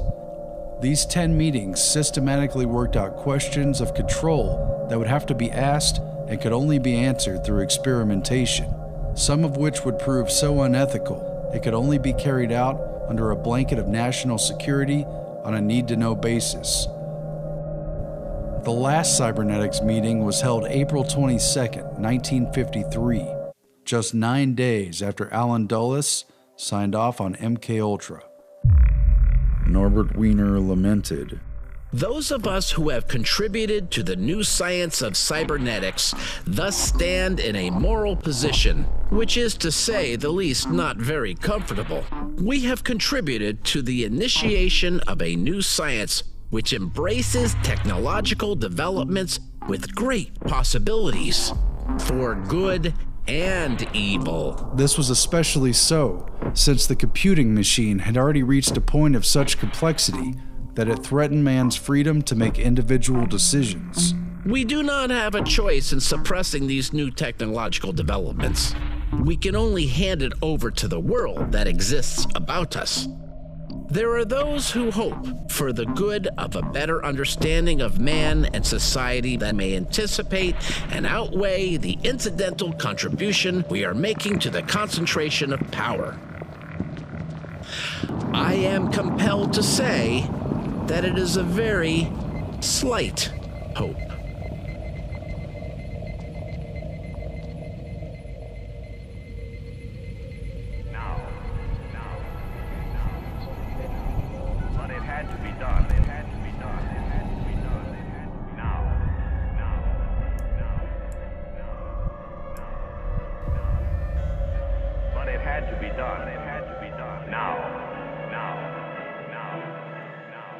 The speed of military and technological development in our century leaves no margin for guesswork, no time for the leisurely trial and error of yesterday. Cyber evolved beyond the passive reception of one-way signals, as with television. Instead, it required a feedback loop of interaction. Would you advocate a world ruled by scientists and by the super brains? No. We are fit for discovering how the world works. We're not fit for telling other people what to do.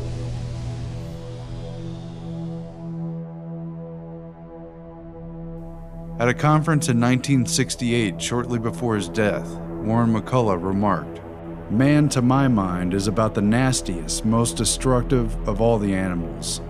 And I don't see any reason, if he can evolve machines that can have more fun than he himself can, why shouldn't they take over, enslave us, quite happily?"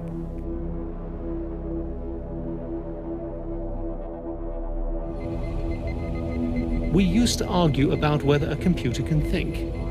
The answer is no. What thinks is a total circuit, including perhaps a computer, a man, and an environment. If you could control the environment, control the environment, the environment, the environment, the environment, the environment, the environment, all of the circumstances to which the individual must react to the environment in which he lives. Similarly, we may ask whether a brain can think, and again, the answer is no. He has to work by cycles of operation, very much like an ordinary mechanical computer. He does very many complicated things. What thinks is a brain inside a man who is part of a system which includes an environment. If you can get to the man at the switches, if you get to the man at the switches, then you can get to the real man.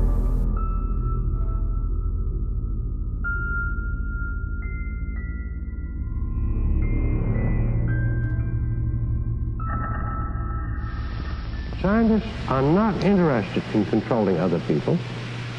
They're interested in finding out how the world really works. Now, look, I'm not even able to run a gang of 20 people, and I've had 50 under me. No. To run the world, no. No scientist is fit for that.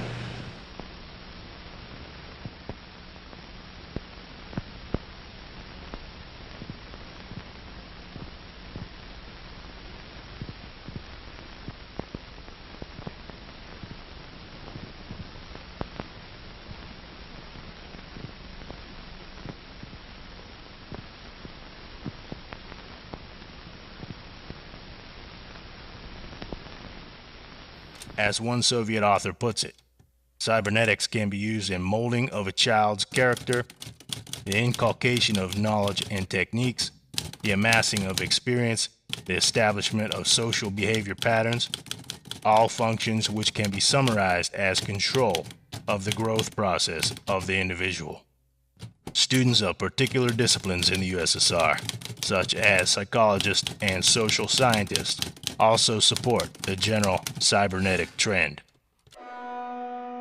Viewing the MKUltra subprojects again through the lens of these new cybernetic models of man and his mind, We find elements of the Macy's conferences woven into the agency's unethical experiments to control human beings throughout the Cold War.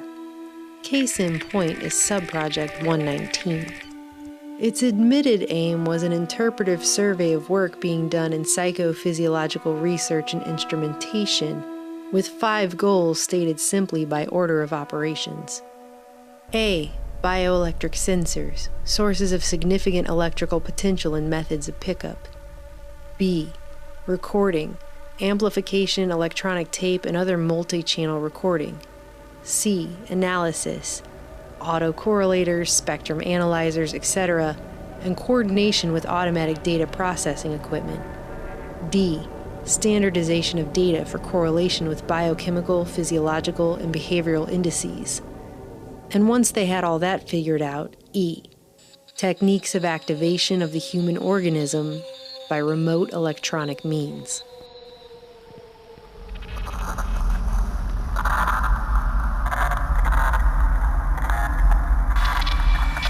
Time revealed the principal on Subproject 119 was Dr. Saul B. Sells, who moved to Texas Christian University after spending a decade with the Air Force School of Aviation Medicine at Randolph Field and working as a statistician for the government during World War II.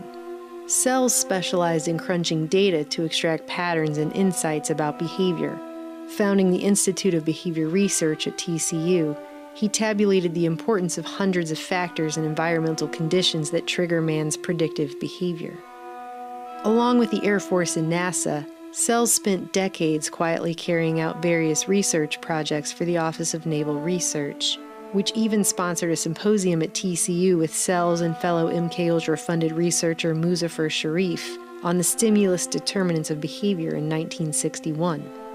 One of Sells' first projects at TCU in 1959 was to send a proposal to the CIA regarding psychophysiological research to investigate electrical signals from the human brain and other systems, and the development of a more advanced multi-channel electronic analyzer to interpret those signals. The CIA responded to these objectives, which it discussed at some length with Sells before appointing him as a supposedly unwitting participant in charge of MKUltra Subproject 119. The work lasted almost 6 years through 1965 and was funneled through the Society for the Investigation of Human Ecology, later exposed as a CIA front run by Harold G. Wolff and Lawrence Hinkle out of Cornell Medical Institute, right across the street from the Rockefeller Institute for Medical Research on the Upper East Side of Manhattan. Okay, this is their perception of it, if I could No, just continue. it wasn't their perception of it either. No, it wasn't. Dangerous to his being, contrary to any previous consciously expressed intentions and interests, contrary to the good of the individual, and subversive to the goals for which he is consciously working. I understand all this talk. But the situation was, you see, those things were never done because of wise people on both sides. We not able to do this nor interested in it. They were, though. Some of the low-level people were, but the high-level people were not, to tell you the truth. The bioelectronics directories the CIA commissioned Sells to compile included a detailed Rolodex of invasive neurological research projects at countless institutions, being carried out by countless professionals. And yet the names that come up again and again reveal what a small world it really is. Not to mention multiple scientists who were later exposed as running their own MKUltra subprojects.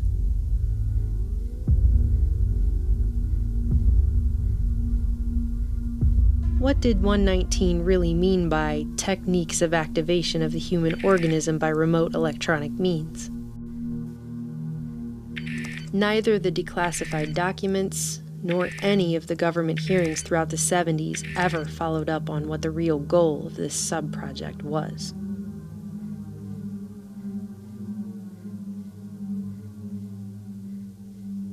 Dr. Jose Delgado is a good place to start.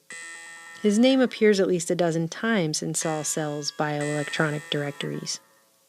The general public is more familiar with Delgado's experiments than nearly any other that has been connected to the CIA's secretive MKUltra objectives. Here we see the normal, highly aggressive behavior of a healthy bull in a small bull ring.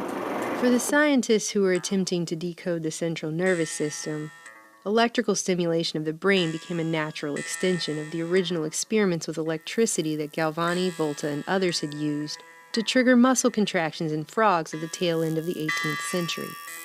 By the time Dr. Jose Delgado stepped into the ring, he didn't need the customary red cape anymore. Only a remote control. Neurophysicist Dr. Jose Delgado was financed by the Office of Naval Research. Delgado had implanted a series of electrodes into the aggression center of a bull's brain. And then he invited the press. The electrodes are attached to a small transistorized electrical stimulator, which is cemented to the bull's skull.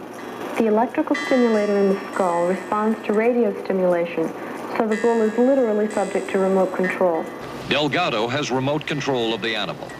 When the remote control apparatus is operated and the bull's caudate nucleus is stimulated, the bull becomes non-aggressive. Stopping the charging animal now only required the push of a button. According to Marcuse, inner freedom designates the private space in which man may become and remain himself. Today, this private space has been invaded and whittled down by technological reality. The techno-matador spectacle, which made headline upon controversial headline in 1966, was meant to shock people, to put humans in their place. But at this point in his career, Dr. Delgado was just showing off his ability to remote control the bull. He had been implanting electrodes in different centers of the brain since the early 1950s.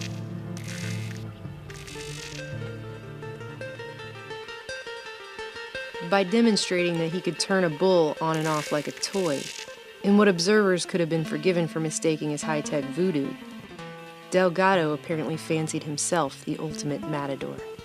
Recently released CIA documents refer to the feasibility of remote control of animals, and that special investigations will be conducted toward the application of selected elements of these techniques to man. But the good doctor was only one of a network of neurophysiologists and psychiatrists running parallel research programs across the U.S. and the world.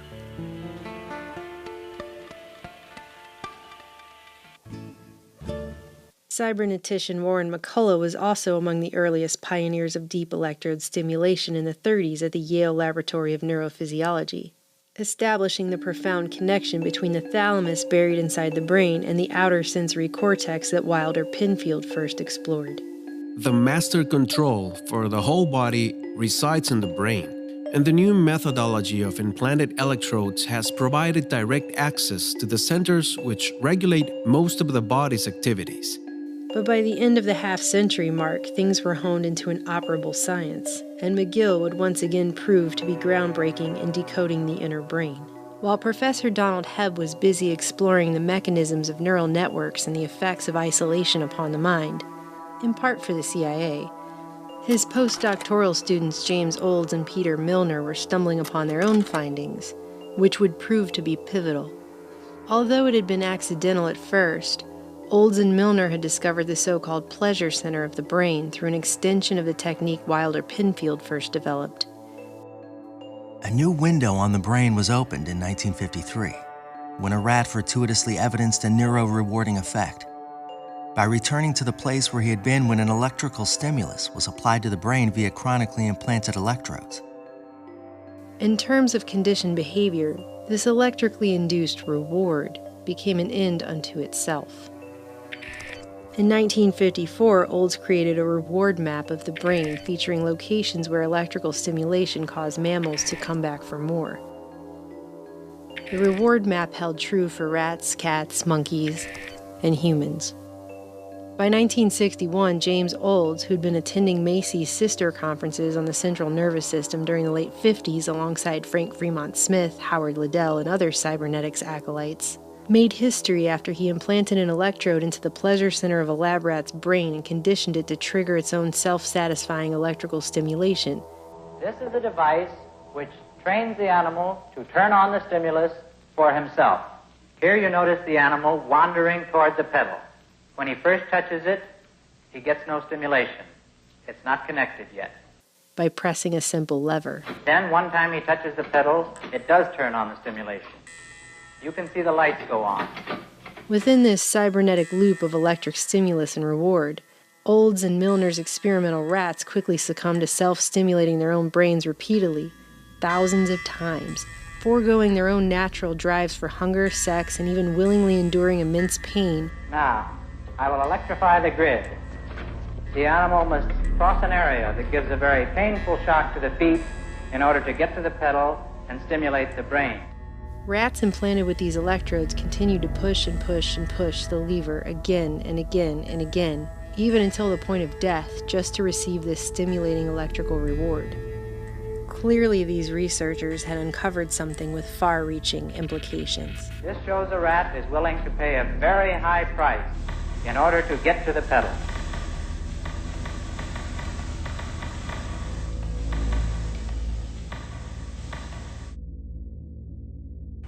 In 1953, this series of therapeutic research experiments was conducted by Dr. Robert Heath of Tulane University.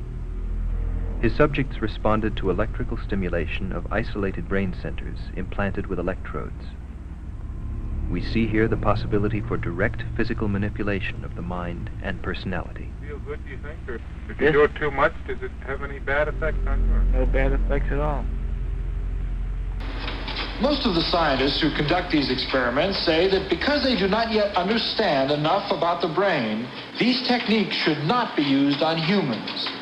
But this man says they should. He is Dr. Robert Heath of Tulane University Medical School in New Orleans. Famously, he claims to have turned down the CIA when the agency approached him about conducting covert research into the pain and pleasure centers of the brain.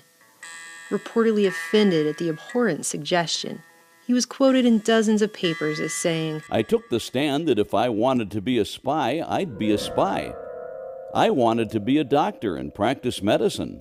But in reality, Dr. Robert G. Heath had been investigating the effects of mind-altering surgeries and substances for the government since at least 1943, when as a military psychiatrist and chief resident at the Neurological Institute in New York tied to Columbia University, he performed experimental leucotomies and tested ergotamine tartrate, a precursor to LSD derived from ergot, on war-weary, psychologically stressed merchant marines.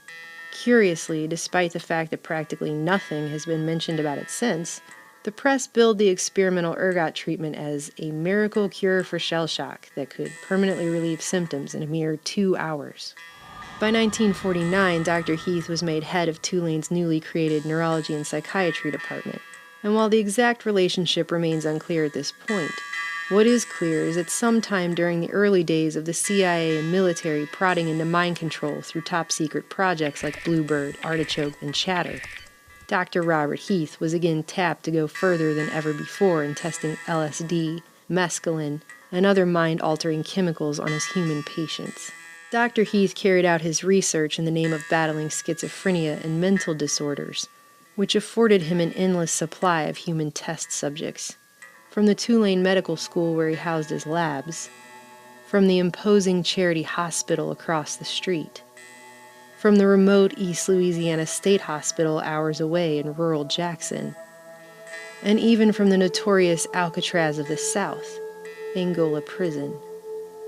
Because existing treatments had failed these patients, almost any experimental technique could be justified in their cases, although there is little evidence that Heath's experiments were actually therapeutic. By 1952, Dr. Heath had already outfitted nearly 24 mental patients with semi-permanent electrodes in their brains.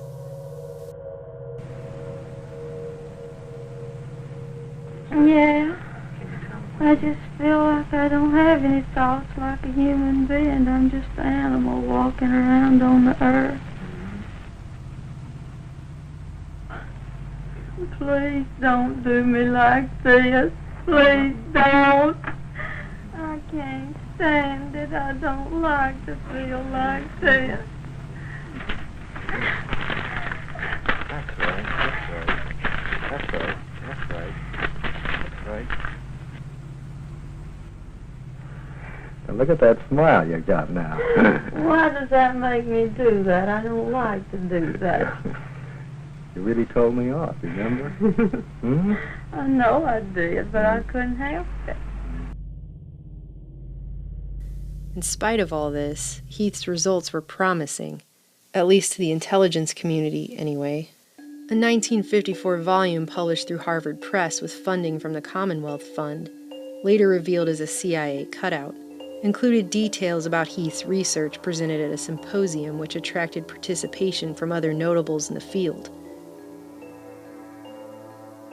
That same year, Dr. Heath was invited to Edgewood Arsenal, where he was the keynote speaker at an Army Chemical Corps event and discussed the progression of his work with electrical stimulation and recording in the brain of man. Perhaps not so coincidentally, Tulane University reportedly signed off on a facility security clearance for Heath's entire department afterwards. Other Army experiments continued on mental patients around the country. Work done at the Tulane Medical Center in New Orleans involved several drugs, hallucinogenics, and electrodes implanted in the brain. FOIA documents would later reveal that Heath also took a CIA contract in 1955 to study the effects of the drug bulbocapnine, allegedly being tested by the Soviets to induce stupor and break willpower. For his test subjects, Heath pulled a couple of otherwise healthy prisoners from Angola. The bulk of Dr. Heath's work and of the resources of Tulane Medical School were not just focused on the testing of drugs, but the altering of human behavior. This took on a decided focus with Dr. Heath's obsession over the septal area, a rather pliable part of the limbic system near the amygdala, where he believed schizophrenics may have had an imbalance, and where he found excitatory pleasure and inhibitory pain could be systematically elicited on an electrode's command. Now, as a patient in a New Orleans hospital, he has had electrodes implanted deep within his brain for a year and a half. In that time, he has been given a new personality. Dr. Heath paralleled in the human mind the old concept of the self-stimulating rat, in some cases turning over the control to his electrode-implanted mental patients. Dr. Heath inserted electrodes in the region of her brain he thought might be associated with pleasure, who quickly learned that they could mitigate pain or induce a deep-seated pleasure or even sexual arousal with the push of a button. Find this button there. That's number 2 button. Most pleasurable. Mm-hmm. How do you feel? You're trying to tell me how it excites you, is that it? Oh, I think it's somewhat of a sexy button. Down long Louisiana roads boiling hot in the summer heat. On the path to remote mental wards and prisons, the ethical dilemmas were beyond blatant. Hospital administrators and wardens proved all too willing to give access for human experimentation that would have been unacceptable not just under the Nuremberg codes, but standard American practice at the time. Dr. Heath also notoriously attempted to convert a homosexual man using brain stimulation to trigger his sexual centers in the presence of a female prostitute. Despite the highly publicized claim that he didn't want to be a spy, Dr. Heath was also attending symposiums on topics such as hallucinations, among many who would later be exposed as MK-Ultra subproject heads, including Dr. Maitland Baldwin of Subproject 62, Dr. Martin Orne of Subproject 84, and Dr. Louis Jolyon West of Subproject 43. There's no way that I can see that it could be abused or misused. The control is in his hands. But some people fear that the control won't stay in the patient's hands, that electrical stimulation could be used to manipulate people rather than to treat mental illness. By placing electrodes deep within the brain, investigators, including Dr. Jose Delgado of Yale University, have located precise regions that activate emotions such as fear and rage, and basic drives such as hunger and sex. Electrodes can carry currents into the brain and allow the scientists to control behavior. By the end of the 50s, the art of brain stimulation had advanced from long, conspicuous wire leads to more discreet remote control technology, and Delgado had virtually mastered an elaborate program of behavior modifications which he demonstrated in his monkeys. The motor cortex is probably like a large keyboard, able to play the strings of muscular contraction and to produce movements. In his Yale laboratory, Dr. Delgado has gone even further. By pushing a button, he controls life in a colony of monkeys. He can direct their behavior and change the neatly ordered structure of their society. Delgado could turn everything from emotions to actions on and off like a light switch. Flipping it on, Delgado could, for example, adjust the diameter of a monkey's pupil as if it were the iris of a camera, constricting one eye and dilating the other with great precision by varying signal strength sent to the hypothalamus. Anger, arousal, fear, or sleep could be dialed up just as easily. He called his device a stimoceiver. We are used to the idea that machines can be controlled from a distance by means of radio signals. Garage doors can be opened or closed. Channels and volume of a TV set can be adjusted from an armchair. Even orbiting capsules can be directed from tracking stations on Earth. But perhaps it is still surprising to learn that we may also control the biological functions of living organisms from a distance. Newspapers both repulsed and gripped the public with just how much control a little electricity had upon the brain. Dr. Delgado found his stimocievers could even induce mothers to ignore their young on command. The electrode signals were so compelling and so precise, in fact, that Delgado was able to reliably provoke a single monkey into carrying out a complex series of 12 actions that led to attacking a rival monkey. When a computer-programmed signal was sent to the monkey's stimoceiver, the monkey predictably carried out the same sequence of actions in the exact same order every single time, 20,000 times in a row. Cats, monkeys, or human beings can be induced to flex a limb, to reject food, or to feel emotional excitement under the influence of electrical impulses reaching the depths of their brains through radio waves purposely sent by an investigator. Just to make a point, Delgado also turned the controls over to the colony as well, and the normally subservient monkeys were able to push a button and suppress the aggression of the most dominant one, and freely roam around his territory and even mock him to his face, demonstrating that brain stimulation could upend order in the primate world. But of course, Delgado's ambitions weren't ultimately focused just on the primate world. But when violence strikes, then those in public responsibility have an immediate and a very different job, not to analyze, but to end disorder.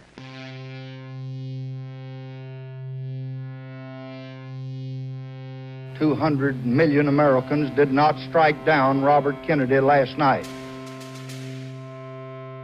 any more than they struck down President John F. Kennedy in 1963, or Dr. Martin Luther King in April of this year. But those awful events give us ample warning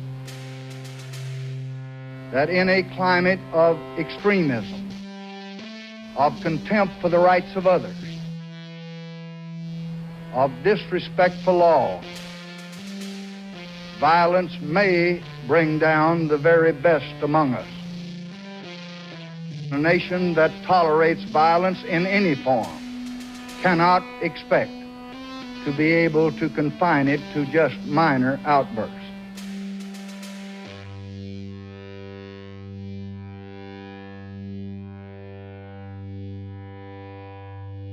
The violence must be stopped quickly, finally, and permanently. Psychosurgery, is that a reasonable practice? No. Even for the most serious of illnesses? No. Even after everything else has been tried? I get the feeling you mean, is it a reasonable therapy? Yes, that's right. No, but it's not a therapy. That's the first thing that needs to be said, is it's an experimental procedure. Now, if we recognize that it's experimental, then we have to ask all your questions over again and say, is it a reasonable experiment? Is it a reasonable experiment? I would say it hasn't been conducted reasonably so far, and I don't see any signs that it's going to be. A reasonable, and I'm using the term reasonable to mean ethical, legal, and above board. That would imply, first of all and foremost, that the subject of the experiment is told that he's being experimented upon, and that isn't done. Working in conjunction with a team of doctors in Boston, Dr. Delgado experimented on neurological patients to develop a treatment to scientifically disarm violent behavior. Doctors Vernon Mark and Frank Irvin were emerging stars on the psychosurgery scene, with claims that ghetto rioters were just the beginning, that millions could be suffering from some ambiguous, undiagnosed brain disease and turn violent, despite the fact that the brain remained little understood in its complex, interrelated functions. Each patient wears a stimoceiver, which receives a signal via radio that stimulates electrodes in the brain. Meanwhile, electrical signals of brain activity are sent back by telemetry, while the patient moves freely through the hospital ward. It can't be missed that this work was the logical progression of the CIA's MKUltra Subproject 94 for the, quote, continuation of investigations on the remote directional control of activities in selected species of animals through miniaturized stimulating electrode implants in specific brain center areas. During this time, Dr. Delgado's work was funded by the Office of Naval Research, which was later exposed as a conduit for covert funding for the CIA's MKUltra projects. Officially, however, the contractor who carried out this research is still unknown to this day. A FOIA request sent to the CIA for any information regarding contract work Delgado may have done for them was returned with a letter that the agency could neither confirm nor deny Dr. Delgado had ever worked for them. Behaviors such as aggression can be evoked or inhibited. Just as with primates and other animals, Doctors Delgado, Mark, and Irvin could hijack bodily functions and invoke some rather precise behaviors in their human patients, who, unlike their counterparts in the animal kingdom, could verbally describe what they were feeling and experiencing. There was a slight euphoria. The patients were definitely changed. Relaxed, enjoying themselves, frequently smiling, some laughing out loud. They wanted more. A female patient reported a pleasant tingling sensation in the left side of her body. Quote, from my face down to the bottom of my legs, unquote. She started giggling, openly expressed her fondness for the therapist, who was new to her, kissed his hands, and talked about her immense gratitude for what was being done for her. Repetition made the patient more flirtatious, until she openly expressed her desire to marry the therapist. Similar ESB response was generated in an 11-year-old boy who also reported fondness for the therapist, causing the child to state that he wished he was a girl instead of a boy. From about 200 other points, ESB produced unpleasant reactions including anxiety, sadness, depression, fear, and emotional outbursts. A female patient reported feeling threatened, that she thought something horrible was going to happen, a premonition of imminent disaster of unknown cause. Some patients said they just felt as if their minds were blank or as if they had been drinking a lot of beer. Still others were overcome by uncontrollable rage. Dr. Frank Irvin would later describe how one could sit with one's hand on the knob and control the level of the patient's anxiety. Now, can you tell me if there's any change at all? In one of our patients, stimulation through implanted electrodes evoked a flexion of the right hand. When the patient was warned of the oncoming stimulation and was asked to try to keep his fingers extended, he could not prevent the evoked movement, and said, I guess, doctor, that your electricity is stronger than my will. Curiously, many human patients, though aware of their treatments, were inclined to try and rationalize their actions when triggered by stimulation as though it were natural behavior. Electrical stimulation in one of our patients produced head turning and with a well-oriented sequence, as if the patient were looking for something. This stimulation was repeated 6 times over 2 days. The patient considered the evoked activity spontaneous and always offered a reasonable explanation for it. When asked, what are you doing? The answers were, I'm looking for my slippers. I heard a noise. I am restless. And I was looking under the bed.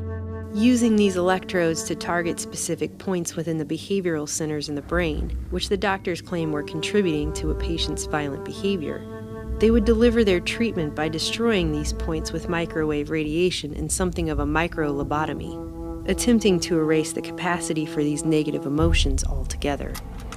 A direct disciple of Dr. Robert Heath, Dr. Frank Irvin was a neurologist and psychiatrist who spent his formative years in the seedy New Orleans atmosphere of experimental brain research, before being appointed head of the Stanley Cobb Psychiatric Laboratories at the elite Massachusetts General Hospital. The methods of deep brain stimulation that Frank Irvin acquired under Heath would now be put to even more controversial use in attempting to eradicate human violence.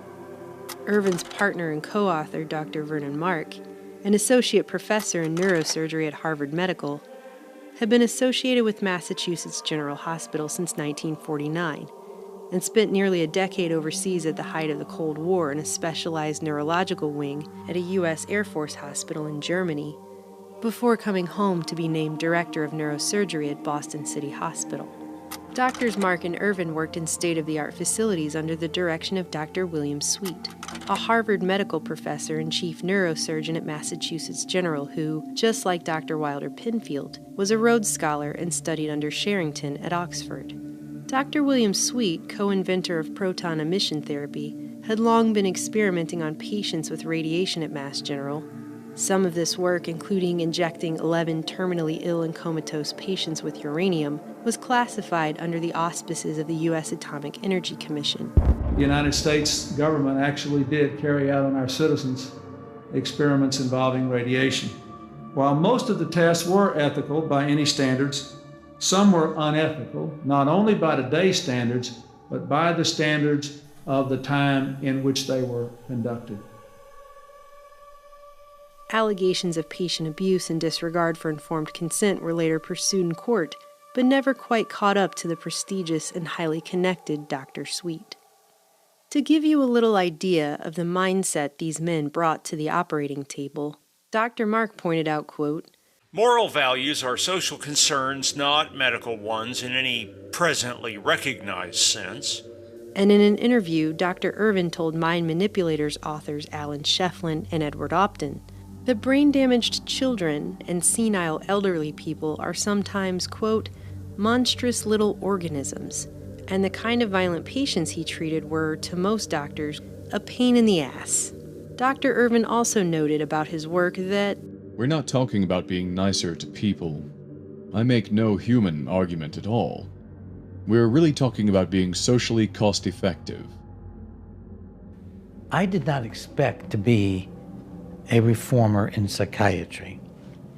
I did not expect, in particular, to be the first physician to ever come out publicly opposed to lobotomy and psychosurgery and to take a public stand about it. I realized that psychiatry was going in a very bad direction. I went into private practice and I expected to write novels, maybe books about psychology, and to help people being a therapist. I was just sitting there reading newspapers and I opened up a psychiatric newspaper, and in it I found an announcement of the Second International Conference of Psychosurgeons. The first one had occurred decades earlier at the height of psychosurgery. I couldn't believe it. They were meeting in Copenhagen and they were giving an honorary degree of some sort of honorific prize to Walter Freeman, who had lobotomized 5,000 Americans during the Great Wave in North America that really took the brains of about 50,000 people. Never opposed by anybody significantly in the medical field. I sent out requests to every single conference attendee that I could find. I finally got the agenda of the conference, and I asked them all who else did they know who was doing psychosurgery. I told them I was a young researcher at the Washington School of Psychiatry, where I have my office. What came in freaked me out. I could not believe the stuff these people were sending to me. What I found that most upset me was that at the University of Mississippi in Jackson, a surgeon named O.J. Handy was operating on little children as young as age 3, 4, and 5 for hyperactivity, aggressivity, difficult behavior, without even pretending to have psychiatric diagnoses or serious disorders. These were institutionalized children. O.J. Andy was inserting multiple electrodes into various portions of these children's brains. He was stimulating them, and then he was burning holes in their heads with the electrodes by heating them up. And he was then studying the children who walked around on the ward with wires dangling out of their heads. So I called the chairman at the Department of Psychiatry at the University of Mississippi, and he said to me, O.J. Andy? I know O.J. He's down the hall from me. His office is. I said, did you know he was putting electrodes into the brains of little children? He said, oh, God, no, I did not know that. It was the only genuine expression of horror I ever got, I believe, from anybody in establishment medicine or psychiatry. They set up a committee at the University of Mississippi to require a scientific protocol for O.J. Andy, and he was the first project I stopped. He never submitted anything there. After founding the Center to Study Psychiatry and raising awareness about psychosurgery in Congress, renowned author and psychiatrist Dr. Peter Breggin started the project to examine psychiatric technology, bringing national and then international attention to the blatant lack of scientific, political, or ethical critique of the disturbing trend of psychosurgery and electrical brain stimulation.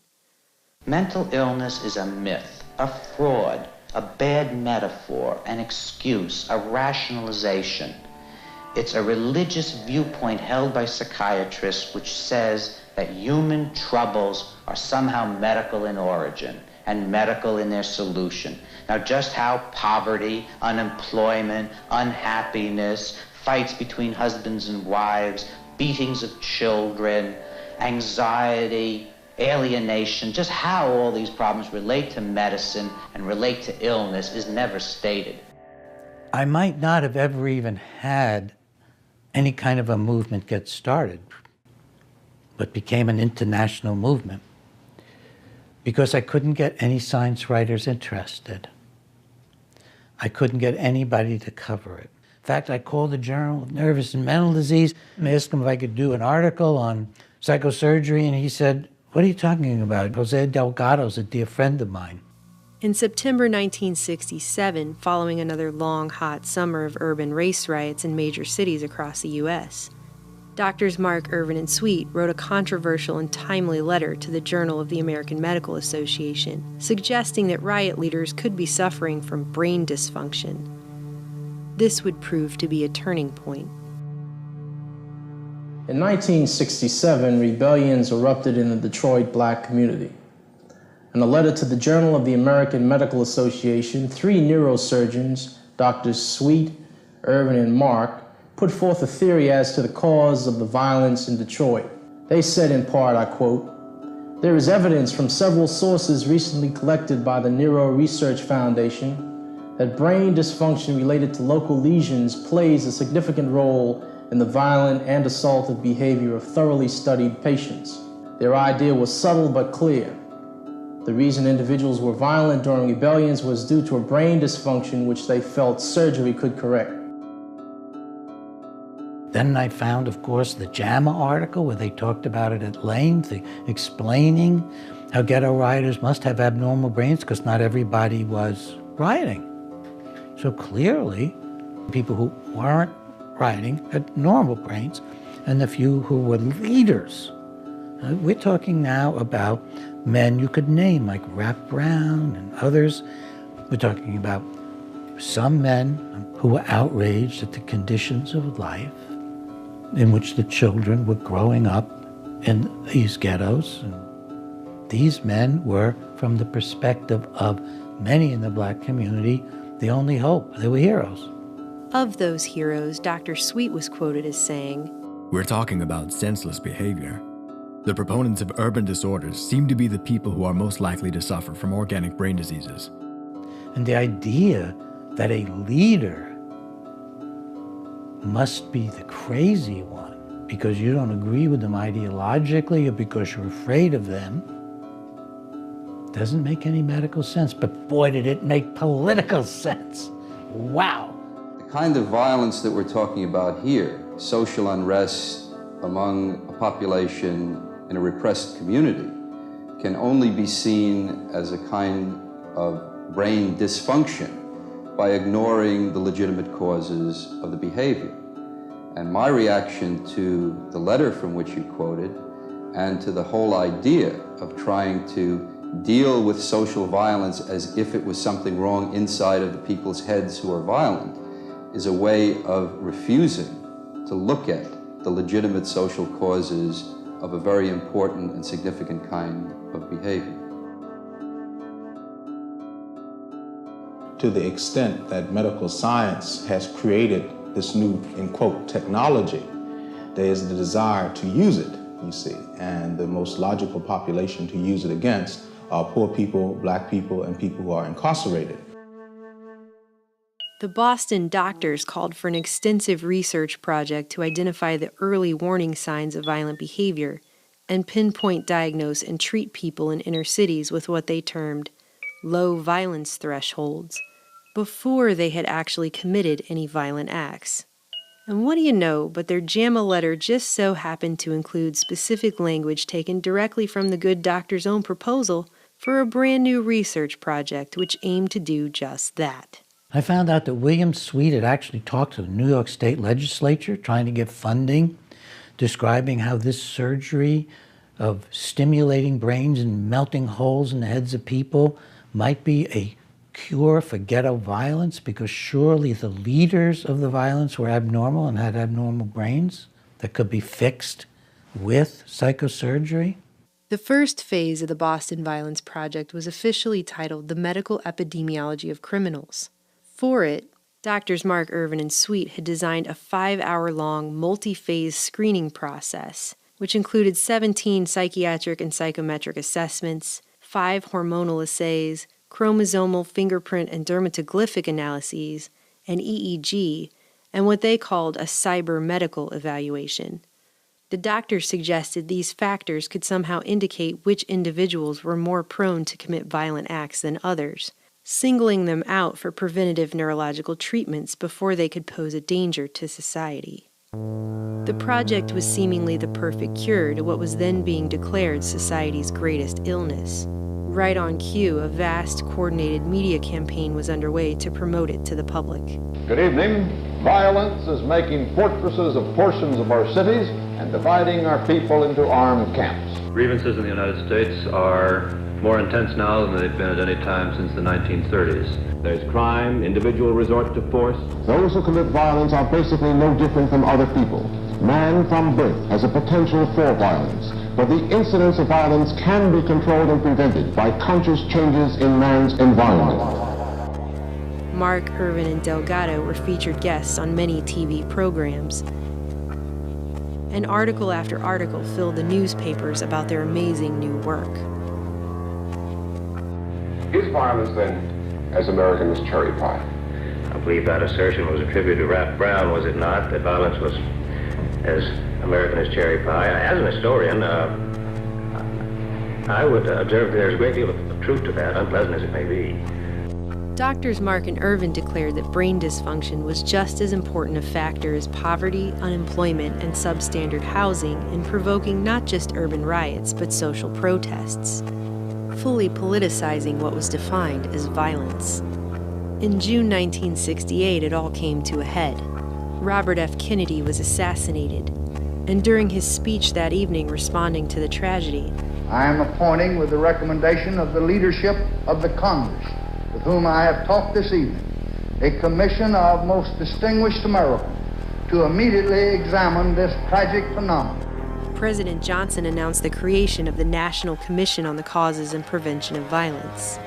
Doctors Delgado and Irvin would later turn up as consultants on commission's staff reports. President Johnson created the National Commission on the Causes and Prevention of Violence. Today, a task force of that commission released its first findings, concluding that Americans have become a rather bloody-minded people. Concludes that Americans always have been a violent people. Americans have always been a violent people, according to the Commission, so much so in the 1960s that the Commission ranks the United States first among 17 Western countries in total magnitude of strife. Just 2 weeks later, the Omnibus Crime Control and Safe Streets Act of 1968 was rushed through Congress, creating the Law Enforcement Assistance Administration, which would fund hundreds of controversial, coercive, and even downright Orwellian behavior modification projects in the years to come. Then joined in the Justice Department. At the time, there was a notorious section called LEAA. They joined in the funding in a collaborative effort between the U.S. Justice Department and the National Institute of Mental Health. I mean, this was, for me, eye-popping. But it labels as unprecedented the scope and magnitude of anti-war protest, campus unrest, and what it called the chilling recent contagion of political murders of national leaders. Violence in this progress report cannot be eliminated, but can be better controlled, and that, it says, is an urgent imperative. The medical epidemiology of criminals, however, was simply the screening stage for a larger Boston violence project that Drs. Mark Irvin and Sweet couldn't seem to get approved. It was rejected by Harvard's Institutional Review Board. Massachusetts General's Committee turned it down on both scientific and ethical grounds. And even an ad hoc committee put together outside of MGH unanimously rejected it. It was then the project was forced to move to Boston City Hospital, an institution which the doctors knew would look the other way and ask few questions due to its own issues with corruption and mismanagement at the time. Unable to get approval through above-board channels, Drs. Mark Irvin and Sweet then formed the Neuro Research Foundation, a nonprofit organization based out of Sweet's personal home that existed only to fund the doctor's research. Dr. Delgado sat alongside the other three on the foundation's board of trustees. This new foundation would enable the doctors to essentially handpick their own medical ethics review panel, thus circumventing the standard safeguards for human experimentation. See how that works? With no one else to stand in their way, and a positive report on behalf of the Neuro Research Foundation, the Department of Health, Education, and Welfare would finally approve the Boston project, and NIMH and the LEAA would fund it. 2 days after that crime bill was passed that would fund their work, Life magazine featured the psychobiology of violence on its cover, another story lauding the work of Drs. Mark Irvin, Sweet, and Delgado. In it, the public was brought face to face with contrasting photos of monkeys with surgically implanted wires sticking out of their heads having their rage dialed up in Delgado's lab, and 20-year-old Julia S., a young woman prone to emotional outbursts decked out in head bandages frantically slamming herself into a wall under the influence of brain stimulation, just like those monkeys, illustrating that man and animals were little more than biological machines to be controlled and tamed with technology. In fact, in one of Delgado's publications, he didn't mince words when he referred to his experimental animals as mechanical toys under his command. The demure Julia was now the poster child of the hidden rage that could be lurking in any human being, but also of violent tendencies successfully located and cured by remote brain stimulation and psychosurgery. In reality, Mark and Irvin's treatment left Julia permanently brain damaged. At the same time, the New York Times was advertising her as a great success story, with claims that she had 0 uncontrollable rage fits since her second brain operation, was back at home and even singing in a church choir. Dr. Mark was forced to admit to a Boston reporter that Julia was actually in an institution, where she would likely remain for the rest of her life.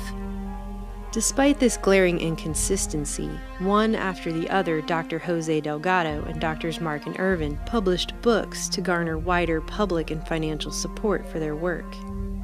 Delgado's 1969 book, Physical Control of the Mind, Toward a Psycho-Civilized Society, spells out in graphic, controversial detail exactly what the aim of such technology ultimately is: behavior modification and control at a society-wide level. The technology for destruction has now placed at the disposal of man a vast arsenal of ingenious weapons which facilitate all forms of violence, including crimes against property, assassinations, riots, and wars, threatening not only individual life and national stability, but the very existence of civilization. The New York Times promoted Delgado's book with the headline, "What kind of humans would we like to construct?" Is it feasible to induce a robot-like performance in animals and man by pushing the buttons of a cerebral radio stimulator? Could drives, desires, and thoughts be placed under the artificial command of electronics? Can personality be influenced by ESB? Can the mind be physically controlled? Meanwhile, headlines in newspapers all across the nation warned Americans that the United States was so overrun with violence. Unless some type of massive, widespread political and social reform was undertaken immediately, America was on track to become a nation of garrison cities where, quote, order is enforced without due process of law and without consent of the governed. The following year, Mark and Irvin published Violence in the Brain. In a spectacular act of self-aggrandizement, the doctors dedicated the book to themselves, writing, "This book is dedicated to the Neuro Research Foundation of Boston, whose goals for the early diagnosis and proper treatment of the violent patient parallel our own." In the book's foreword, Dr. Sweet essentially agreed with Delgado, writing, "Our project holds out the hope that knowledge gained about emotional brain function in violent persons with brain disease can be applied to combat the violence-triggering mechanisms in the brains of the non-diseased. In essence, everybody else." Violence in the Brain. Vernon Mark, neurosurgeon at Boston City. Frank Irvin, psychiatrist at Harvard. William Sweet, this powerful neurosurgeon during the introduction. And the book is about a man at the time called Thomas R. Thomas was a brilliant engineer with patents who was terribly violent and who, after the surgery, was now completely cured without any symptoms. And the surgery consisted of putting multiple electrodes in his brain, stimulating him, even stimulating him while he walked around the ward, then burning out parts of his brain.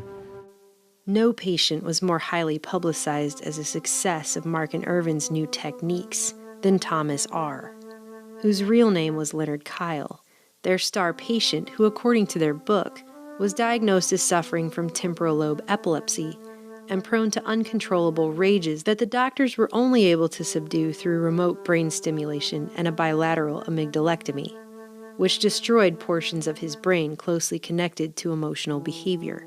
Well, I knew this was a lie. I didn't realize how huge it was going to turn out to be. So I began to get a hold of every single thing I could find that they had written. I was able to put together that at the point they wrote in Violence in the Brain that he'd been cured forever, he'd been just discharged from the hospital. It wasn't a follow-up at all. In fact, Leonard Kyle's story was the backbone of Michael Crichton's novel-turned-Hollywood film The Terminal Man, the inspiration for which came from Crichton's time on the ward in residency as a student of Dr. Vernon Mark.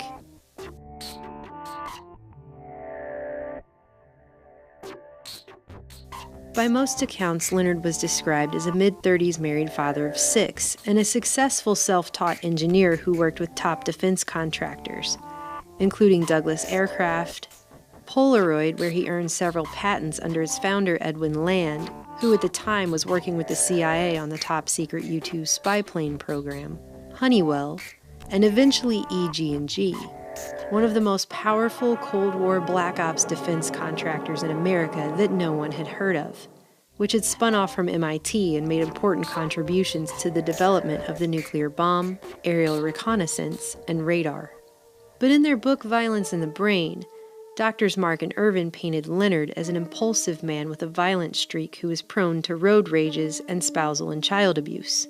A man who would sometimes pick up and slam his pregnant wife and even his children into walls.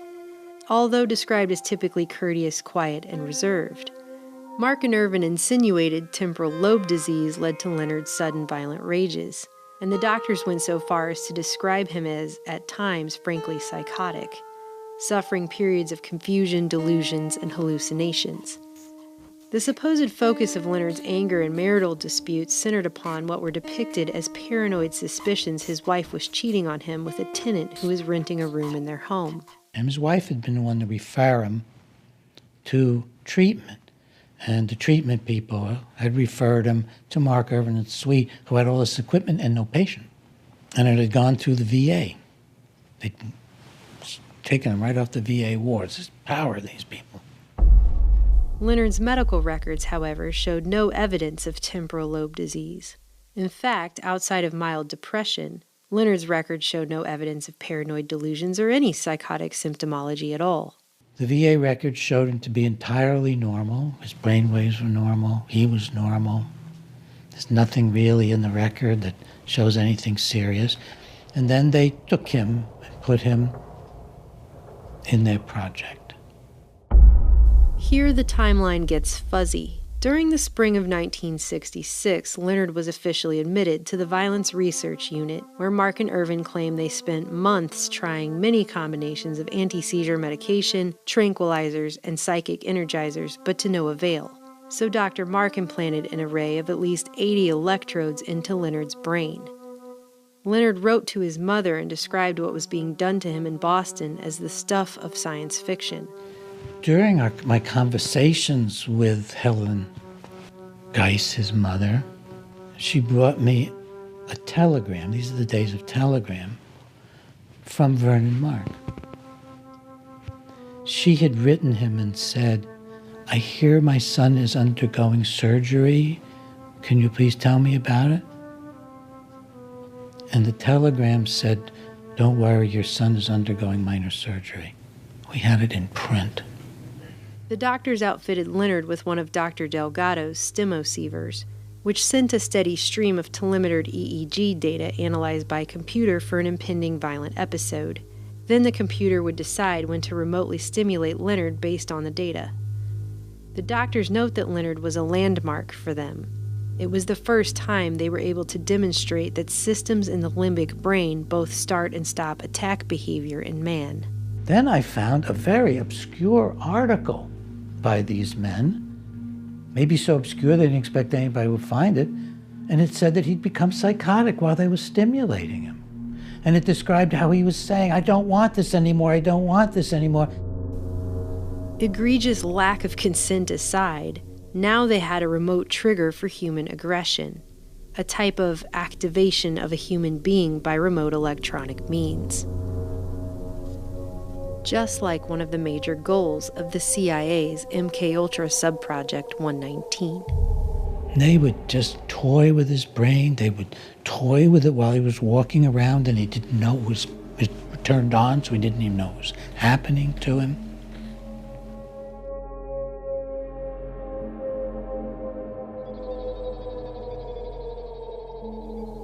For months, Mark and Irvin remotely stimulated Leonard's brain by computer, meticulously figuring out what each electrode could do. Some made him feel like he was losing control. Others like he was floating on a cloud. It was during this stimulation-induced relaxation that the doctors suggested making destructive lesions in the medial portion of both of Leonard's amygdalas. While under the influence of stimulation, Leonard agreed to the surgery. Even Mark and Irvin admit in their book that after the stimulation wore off, the idea of anyone's making a destructive lesion in his brain enraged him, and it took many weeks of patient explanation before Leonard finally accepted the idea of bilateral lesions.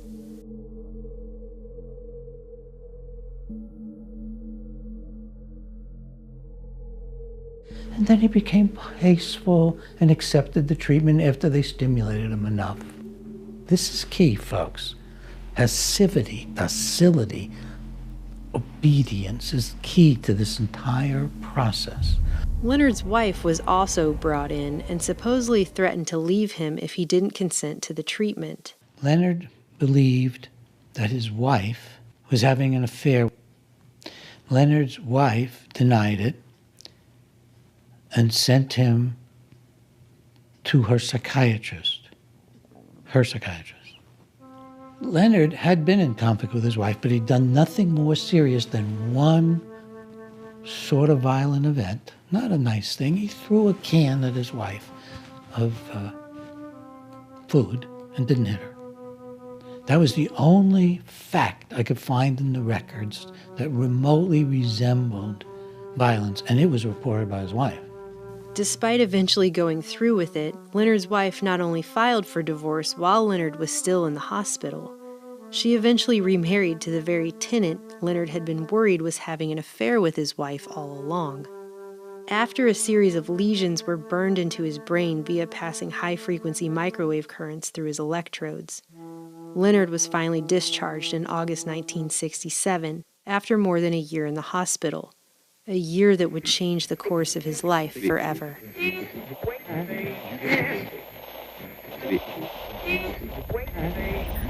Now, can you tell me if there's any change at all?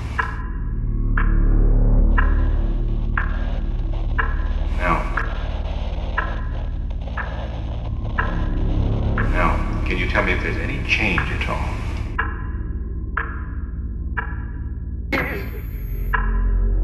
Now, can you tell me if there's any change at all? Now, can you tell me if there's any change at all? Now, can you tell me if there's any change at all? Now, can you tell me if there's any change at all? Now, can you tell me if there's any change? Now, can you tell me if there's any change at all? Now.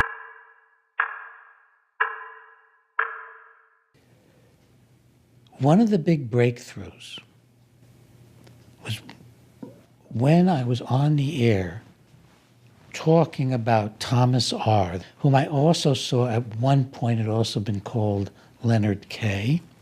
Apparently somebody heard me on the radio and called Leonard's mother. And I got a letter from Leonard's mother, and it said, "Now I understand.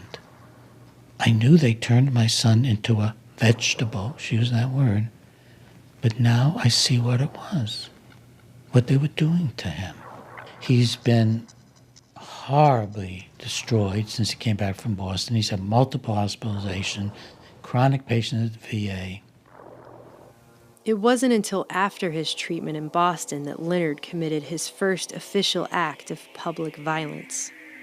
After moving across the country to live with his mother in Long Beach, Leonard was arrested a few months later for a fight in a nearby town and wound up undergoing the first psychiatric hospitalization of his life at a California VA. Now hallucinating, delusional, and confused, Leonard was admitted to a lockdown psych ward and placed on heavy doses of psychotropic drugs. Less than a year after being released from Mark and Irvin's violence project, the VA declared Leonard 100% disabled.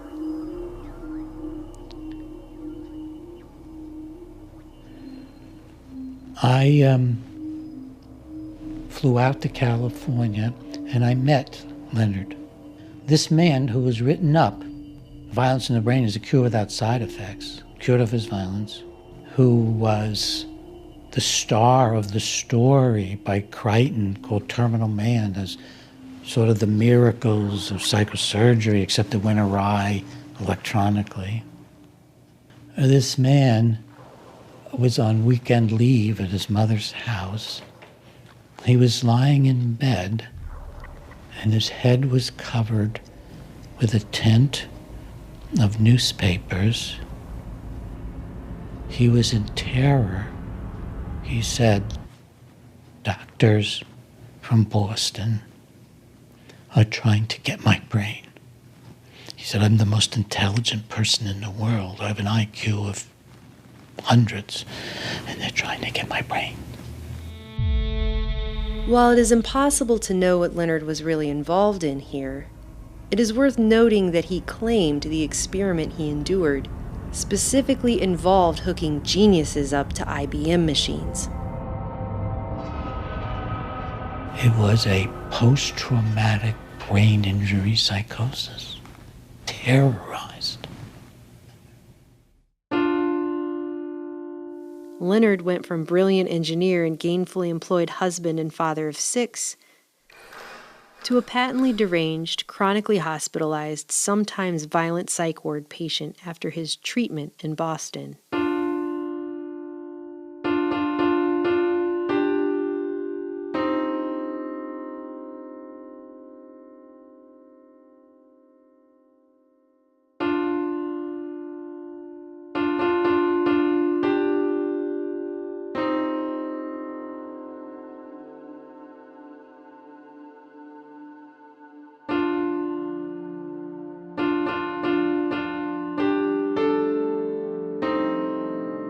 He never worked again and spent the rest of his life heavily medicated in VA hospitals in both California and Boston.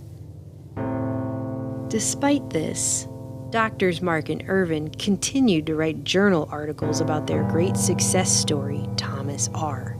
And by the way, I would find out that Mark, Irvin, and Sweet knew this. They knew this while they were writing their cure papers. She said he'll wander off and they'll pick him up in an emergency room and he'll say that doctors from Boston have been manipulating my brain and put holes in my head and they wouldn't believe him. They'd call him a paranoid schizophrenic, send him back to the VA. Leonard was also diagnosed as schizophrenic reaction paranoid type, in large part due to a fantastical story he told with great technical precision about what had been done to his brain in Boston. When he was finally discharged in May 1968, Leonard's records read, "Patients stated that Massachusetts General Hospital were controlling him by creating lesions in his brain tissue by microwave, and that they had placed electrodes in his brain tissue. Stated that they can control him, control his moods, and control his actions. They can turn him up or turn him down. Just like a mechanical toy."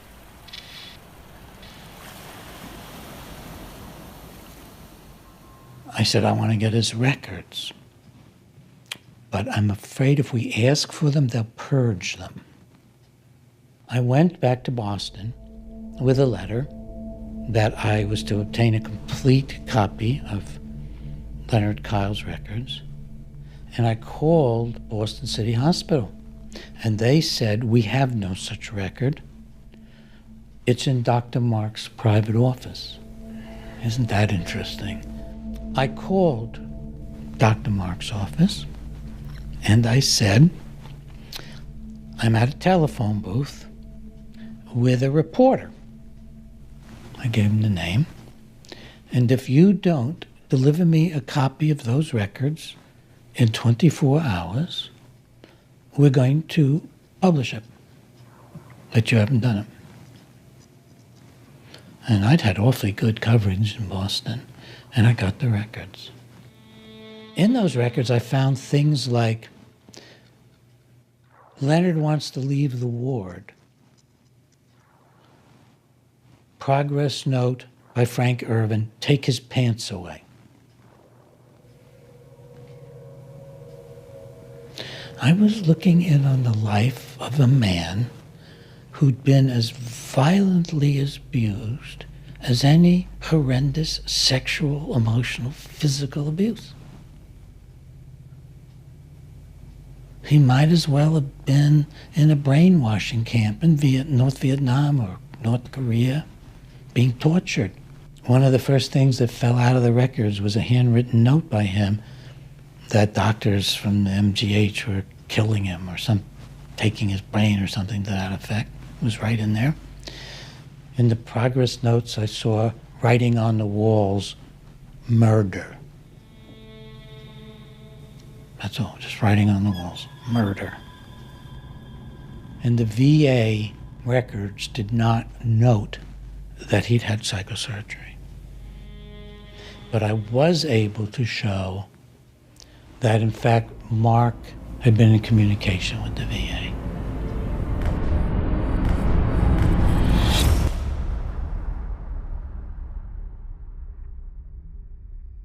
Meanwhile, as the American public was being sold this treatment as a potential cure for violence, when you look over other civilizations that were once center stage in the world and now are some of them just footnotes, it wasn't because the barbarians came in and destroyed them. It was because they fell because of their failure internally to do that which had to be done and do it in time. this track of technologically driven brain research was more than just the next logical step in medicine. Decades of work was converging on the threshold of a vast, far-reaching, covert agenda finally being realized: the activation of man.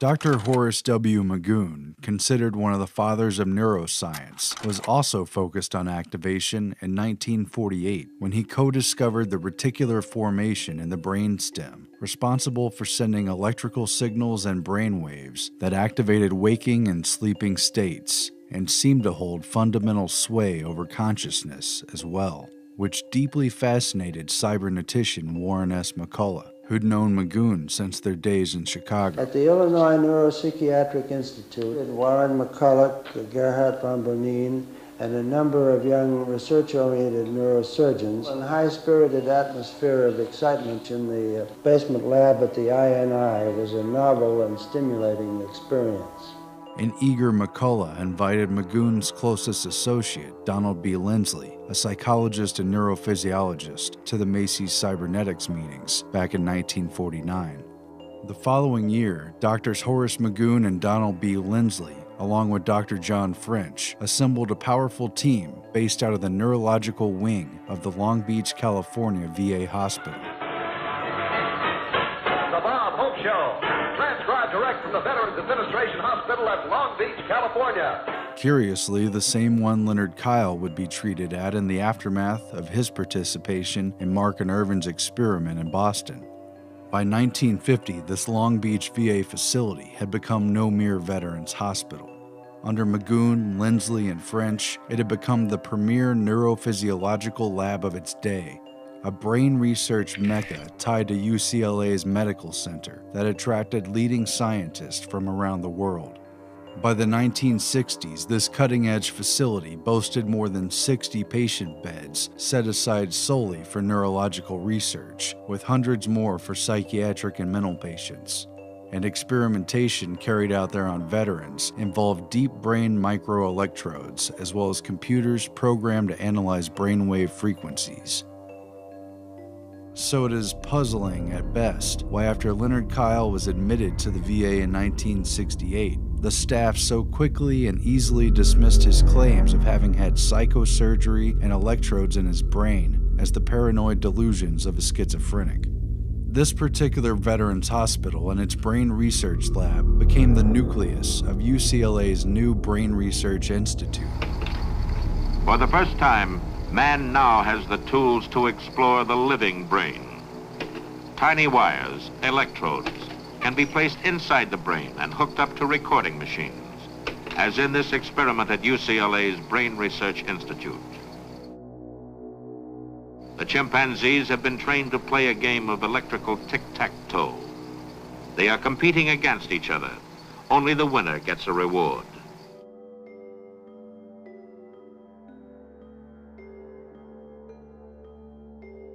"5 years after MKUltra had officially begun, a special Macy's conference was formed in 1958 to exchange information on the central nervous system and behavior, chaired by Dr. Horace Magoon and facilitated by Macy's Foundation Medical Director and Massachusetts General Neurologist Frank Fremont Smith.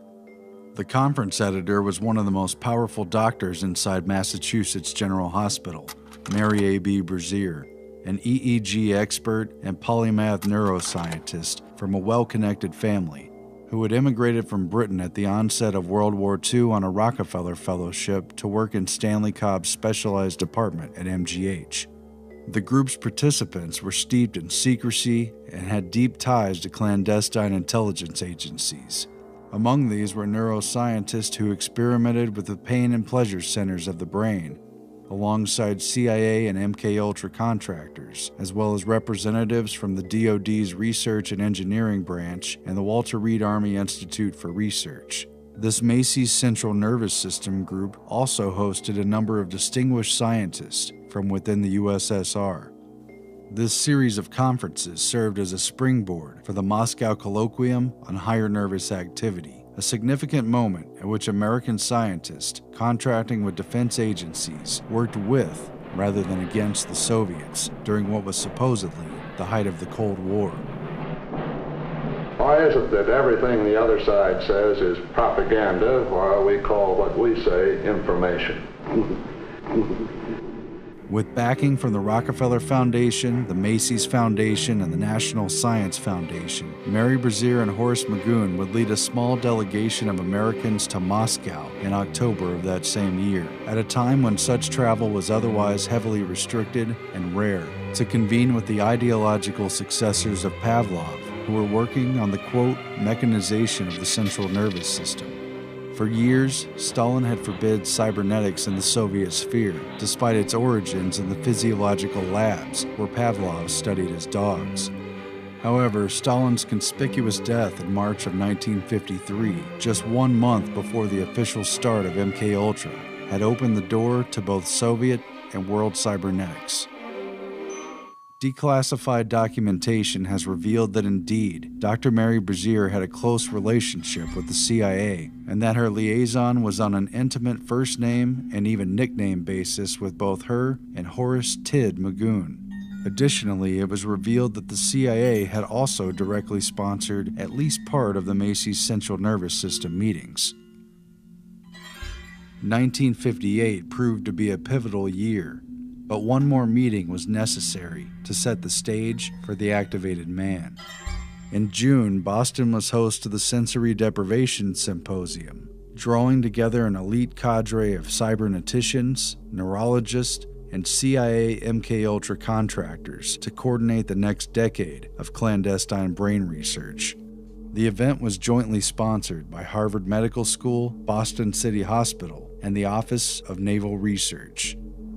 This connection was acknowledged by Donald Hebb, who admitted during the conference that his work on isolation, quietly sponsored by the Defense Research Board of Canada, began with the, quote, problem of brainwashing, but that he and his fellow researchers were not permitted to say so in their first publication. Hebb had been invited by the Macy's and Rockefeller Foundation-funded Dr. Stanley Cobb, who presided over the symposium, and praised Dr. Hebb's, quote, courageous experiments on sensory deprivation, as well as his, quote, ingenious ideas on studying perception in human beings through isolation techniques. Attending this symposium was a familiar cast of characters, including a key unit of cyberneticians, Norbert Wiener, Warren McCullough, W. Gray Walter, and Lawrence Kuby, alongside UCLA Brain Research Institute's Horace Magoon, Donald Lindsley, and Mary Brazier, who was transferring to UCLA's Brain Research Institute, as well as MKUltra contractor Dr. Louis Jolyon West, who was about to lead the UCLA Neuropsychiatric Institute. Also attending was a young Dr. Frank Irvin, who had recently transferred from Tulane working with Dr. Heath to take over the Stanley Cobb Chair of Psychiatry at Massachusetts General.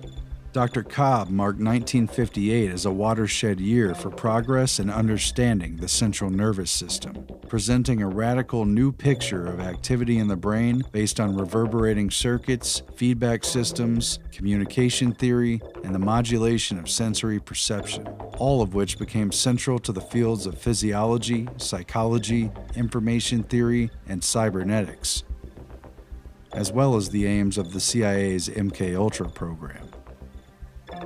This new core of knowledge replaced the classical understanding of the brain. It would now be treated as a biocomputer, to be scanned, screened, decoded, and reprogrammed.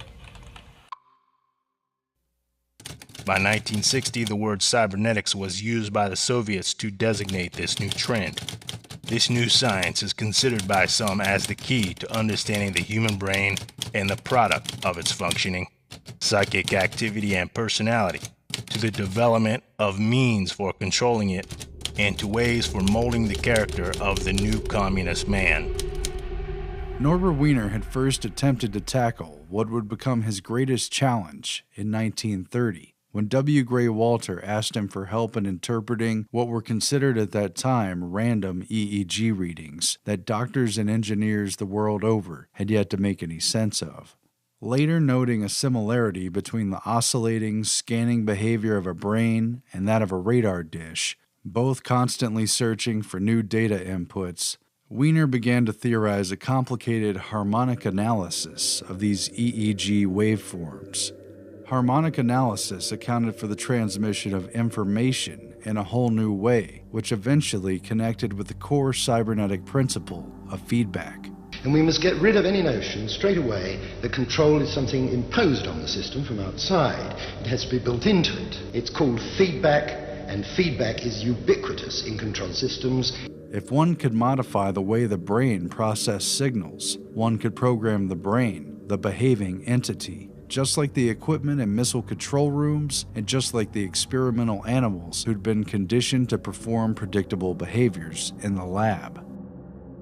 By 1955, Norbert Wiener, who had long ago sworn off work on, quote, weapons of war, despite his continued collaboration with the very military technicians and defense contractors who'd made those weapons, had overseen the completion of a powerful new device, which he created with Massachusetts General's electrical engineer John Barlow and Walter Rosenblith, an Austrian-born engineer who ran MIT's Communication Biophysics Laboratory.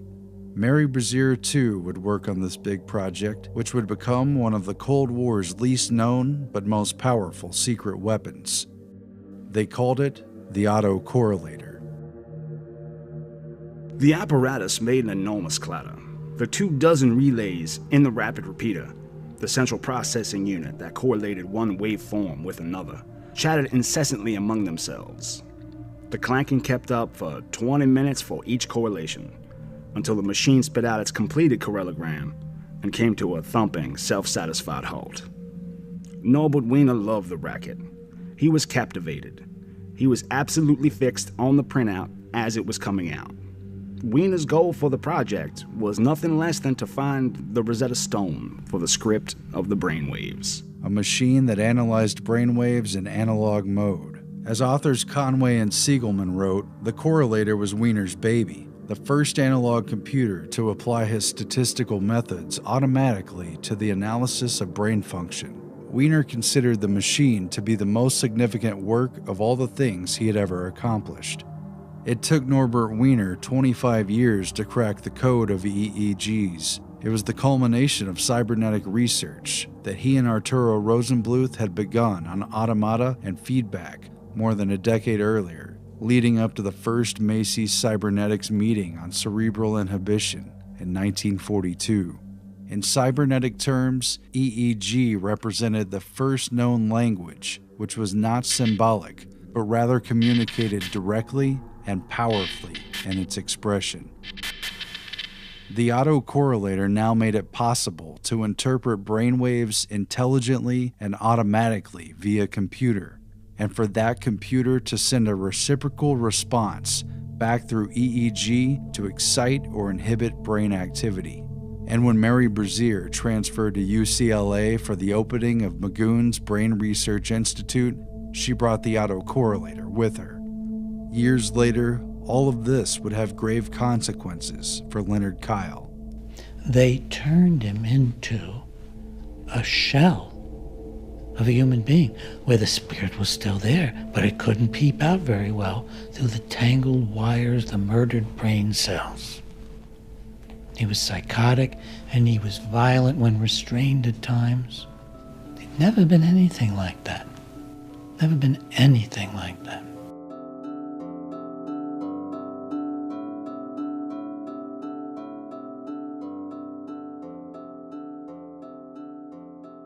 The Boston Violence Project continued with funding through the NIH and the LEAA.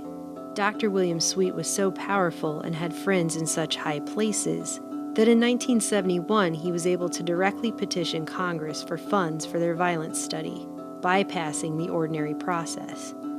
The project, unlike your average scientific and medical proposals of the day, was aided by an organized political campaign to garner congressional support run by one of Washington's top lobbyists. These guys went to Congress. They got a direct science grant from Congress. Congress doesn't give grants for scientific research.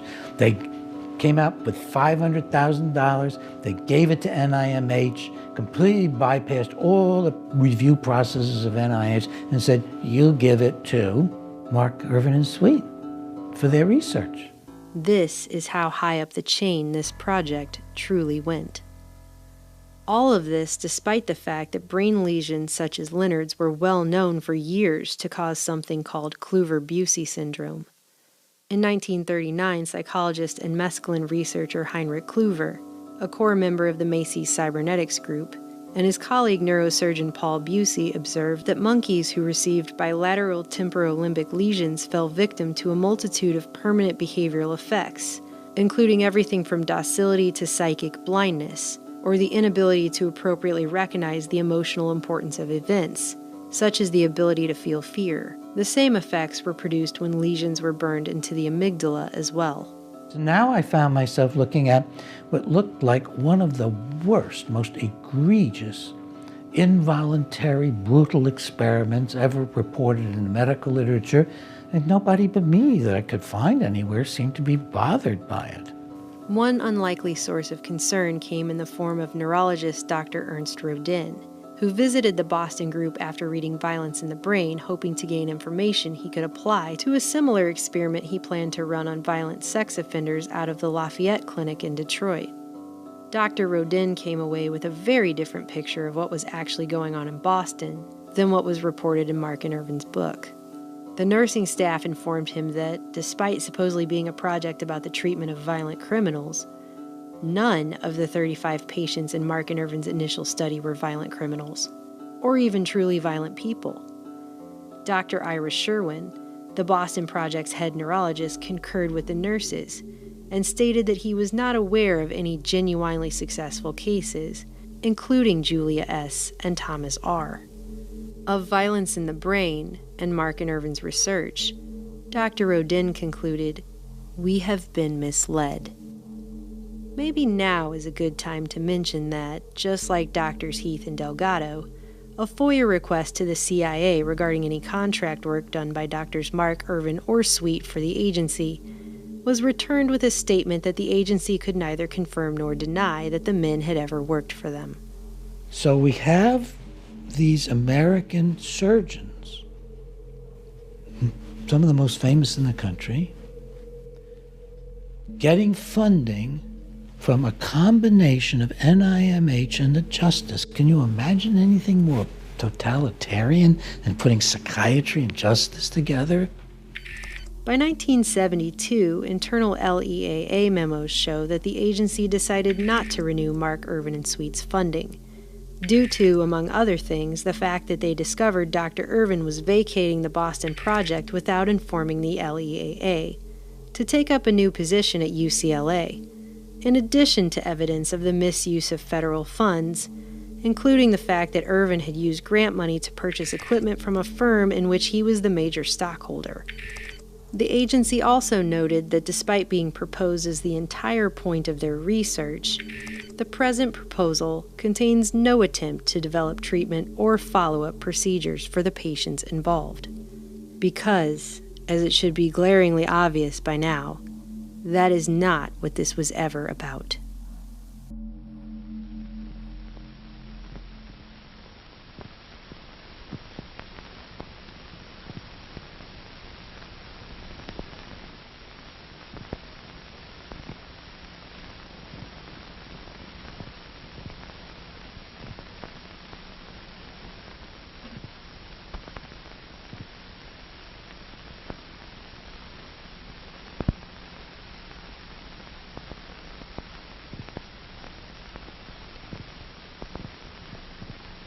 In chimpanzee Patty, brainwaves telemetered from the left and right amygdala were received and automatically analyzed by an online analog computer.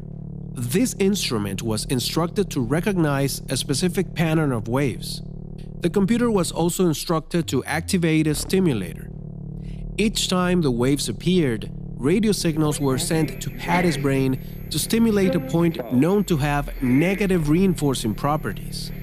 Electrical stimulation of one cerebral structure was contingent upon specific EEG patterns in another area of the brain, and the whole process of identification of information and command of action was decided by the online computer. In this process, Patty's very capacity for carrying out certain behaviors was drastically and rapidly altered through a very sophisticated form of computer-driven conditioning, which continued until the offending brain activity was no longer physically possible. 2 hours after the brain-to-computer feedback was established, activity in the amygdaloid nucleus was reduced to 50%. 6 days later, with daily 2-hour periods of feedback, drastically reduced to only 1% of normal occurrence. The experiment showed how brainwaves could be singled out and virtually eradicated. Using the autocorrelator, EEG expression was filtered, altered, and domesticated.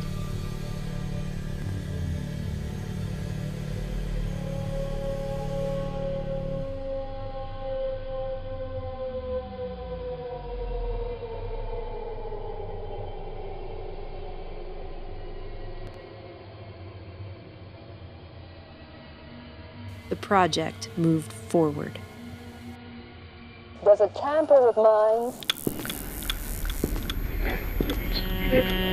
But no matter what the cost, the American people are prepared to pay the price of victory.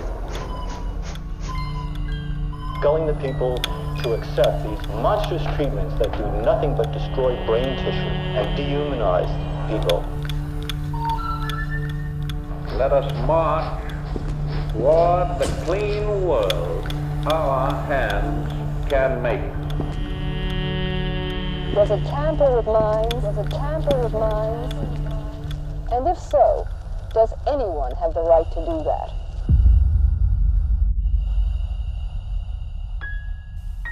Leonard would die 3 decades later at the age of 65 at the Bedford VA just outside Boston, having spent the latter half of his life a totally disabled, heavily medicated mental patient in a psych ward.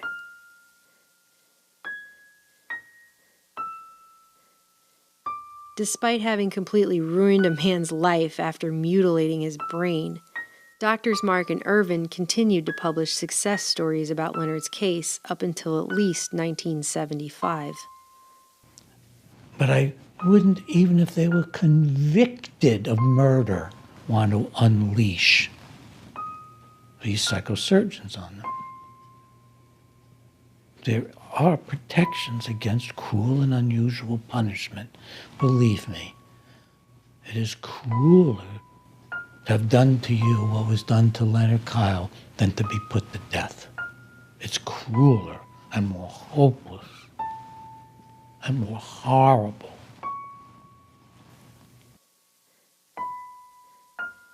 In May 1972, Dr. William Sweet again personally approached the Senate Labor and Health Education and Welfare Appropriations Committee for more money. This time, Sweet was asking for $1 million to branch out, to open a series of violence institutes like the Boston Project for the study of violent behavior across the nation. Sweet stated on the record that his appearance before Congress was on behalf of not just himself and colleagues at Harvard and MGH, including Dr. Vernon Mark, but also the Brain Research Institute of UCLA, in addition to UCLA's Neuropsychiatric Institute, under the medical direction of Dr. Louis Jolyon West. Dr. West spent his entire career first in the military and later in academia, researching all manner of behavior modification, everything from cults to communist mind control techniques, dissociation, hypnosis, sensory deprivation, hallucinogens, for which he attended cybernetician Frank Fremont Smith's Macy's conference on LSD, social engineering, and more.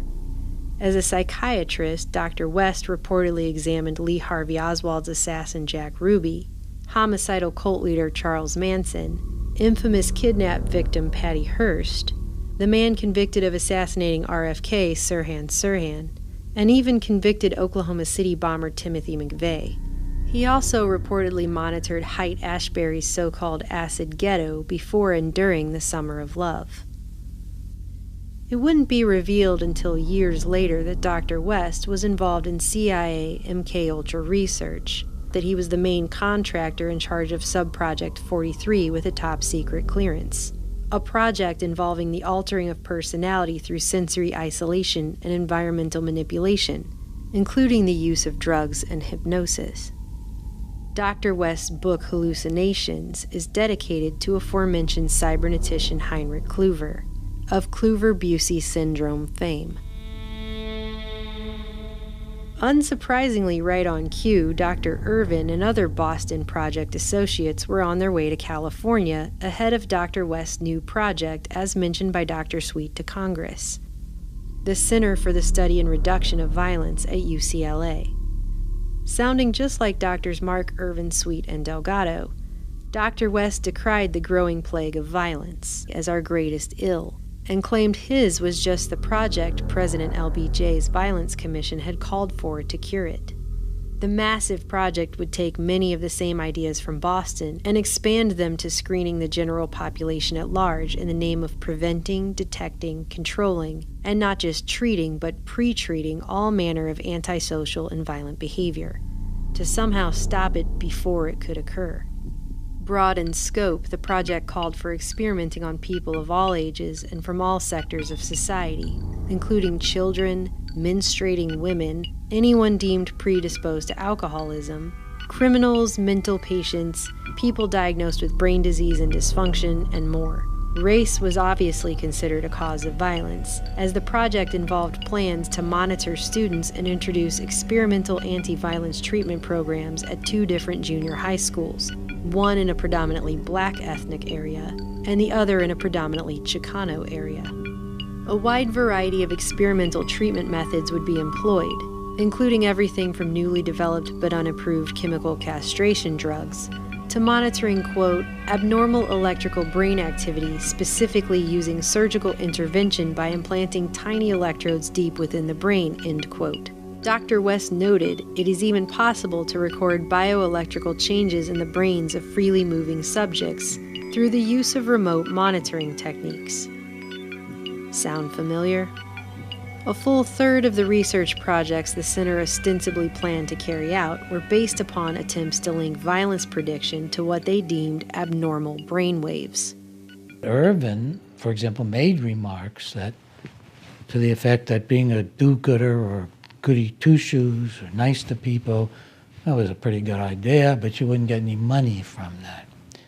So they knew that the way to get money was to play on political and social fears and on racism.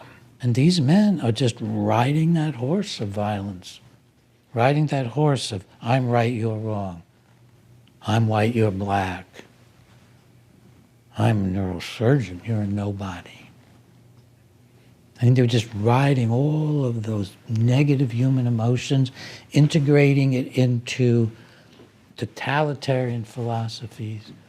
The ultimate goal of all this research was described as the ability to predict violent behavior, the development of mass screenings for the general public in order to officially label any violence-prone individuals of all ages before they actually committed an act of violence, and then initiate preventative treatment in the form of behavior modification of such individuals, even though they had not committed any crimes or done anything wrong yet.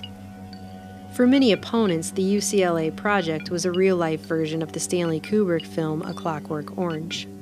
The center was described in a congressional hearing as a laboratory for the Department of Corrections and law enforcement officials with the diaphanous veneer of UCLA.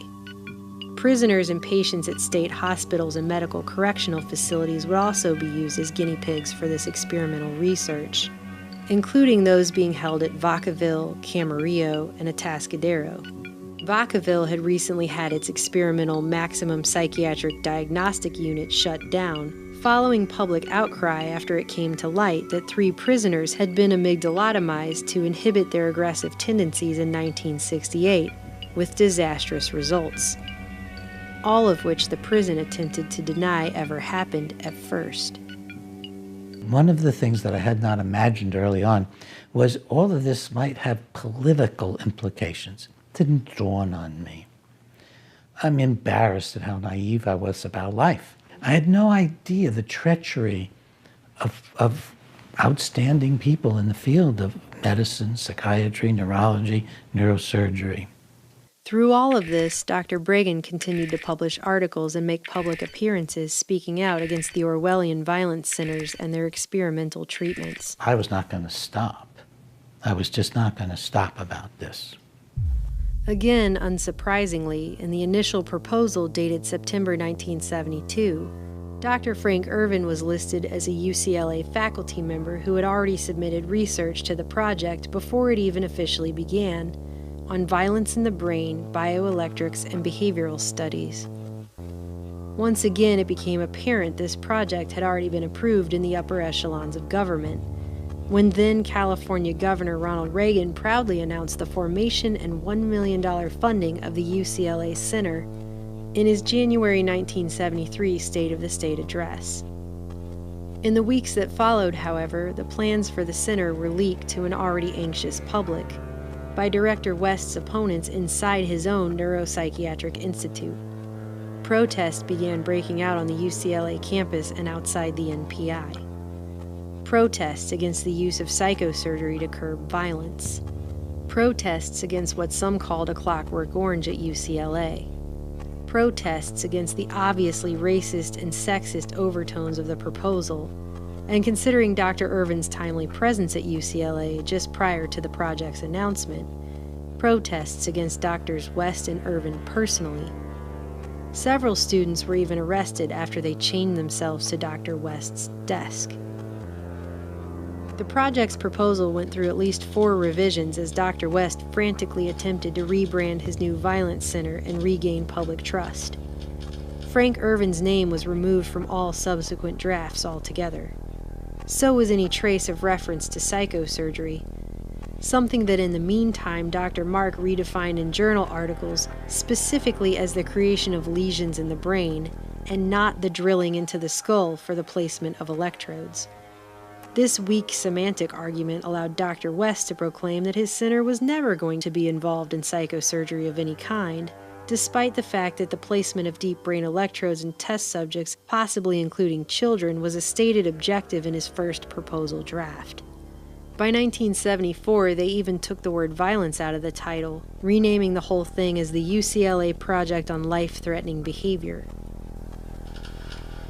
Despite all the edits and reassurances, internal documents continued to get leaked to the press, and public opposition continued to build. Funding for the project itself was finally pulled and the project officially abandoned, after a shocking letter was leaked which hinted at something far more sinister than what Dr. West had adamantly tried to sell to the public. The letter was written by Dr. West to a man who appeared to be his good personal friend, Dr. J.M. Stubblebine, then Director of Health in the California State Office of Health Planning. It read, "Dear Stubb, I am in possession of confidential information to the effect that the Army is prepared to turn over Nike missile bases to state and local agencies for non-military purposes. They may look with special favor on health-related applications. Such a Nike missile base is located in the Santa Monica Mountains within a half-hour's drive of the Neuropsychiatric Institute. It is accessible but relatively remote. The site is securely fenced and includes various buildings and improvements making it suitable for prompt occupancy. If this site were made available to the Neuropsychiatric Institute as a research facility, perhaps initially as an adjunct to the new Center for Prevention of Violence, we could put it to very good use. Comparative studies could be carried out there in an isolated but convenient location of experimental or model programs for the alteration of undesirable behavior. Such programs might include control of drug or alcohol abuse, modification of chronic antisocial or impulsive aggressiveness, etc. My understanding is that a direct request by the governor or another appropriate officer of the state to the Secretary of Defense, or of course the President, would be most likely to produce prompt results. Needless to say, I stand available to participate in any way that might be helpful. Louis Jolyon West, M.D., Medical Director. And there it was, in black and white. Dr. West planned to use his confidential political back channels to acquire a newly decommissioned Nike missile base, complete with underground facilities and nestled high in a remote area of the Santa Monica Mountains, and turn it into a research facility to perform his experiments, altering people's behavior in a place he personally described as securely fenced and isolated. And that was the last straw. Public outcry drowned out Dr. West's best attempts at downplaying his sinner's true goals. The project was, at least officially, shut down.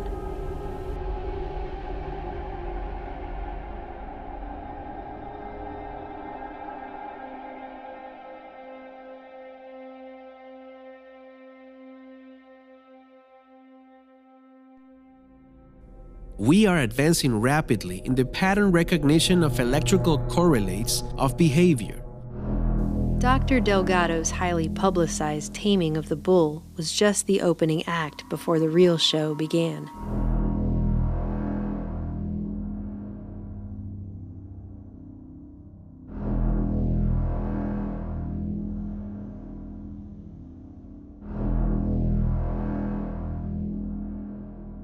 Automatic learning is possible by feeding signals directly into specific neuronal structures without conscious participation. What struck me about Delgado, first of all, was that he was a political philosopher. He wasn't just a psychosurgeon that put electrodes in the brains of people and bulls. And he was a political philosopher who saw the fundamental principles of America, the Declaration of Independence in particular, as being scientifically incorrect based on the neuroscience of the 1960s. That humans aren't individuals. They're under the influence of all kinds of forces. That means they're not individuals. They may feel self-important, but they're not important. And they may think they had rights as individuals, but the society had rights, not the individual. His view was 100% consistent with society versus the individual, doing anything to the individual in the name of the social good. Humanity behaves in general no more intelligently than animals would under the same circumstances. And this alarming reality is due largely to spiritual pride. Violence is a product of culture and environment, and is an extreme form of aggression. Man may react to unpleasant and painful stimuli with violence. A major role of education is to build internal controls in human beings so that they can withstand external pressures and maintain internal equilibrium. It was a totalitarian philosophy under which he was doing social control and personal control of people. Cybernetics was first described by Norbert Wiener as communication and control in the animal and the machine. Human languages have remained complex in their unraveling and interpretation. Even computer languages must be defined. In cybernetic terms, EEG brainwaves represented the world's first known non-symbolic language, able to directly communicate signals and meaning into the partitions of the mind. Direct communication was key. Man had uncovered a pathway to decode brainwaves, to interpret EEGs, and to encode reciprocal messages that a computer understands and responds to automatically. This was sophisticated, technologically driven mind control in action. Most people simply can't grasp such a thing. Can't think it, imagine it, or believe it. An emotional plea is deaf to the drone of society, and each person learns to live according to its rhythms. Saul Sells' work on MKUltra Subproject 119, proposed and put into action in 1959, sought to activate the human organism by remote electronic means using bioelectric sensors, a lead with 24 channels of brainwave data, recording and data processing devices, and what Sells called an autocorrelator, the very machine the MIT and MGH teams developed to analyze and interpret EEGs. While the first autocorrelator of 1955 took 20 minutes to analyze Norbert Wiener's brain, subsequent versions of the device could surely approach real time, and with infinitely more channels of data. By the 1960s, Dr. Delgado demonstrated that his devices could automatically monitor, correct, and recondition the very mental capacities of his experimental subjects. And that is an idea unlikely to be forgotten.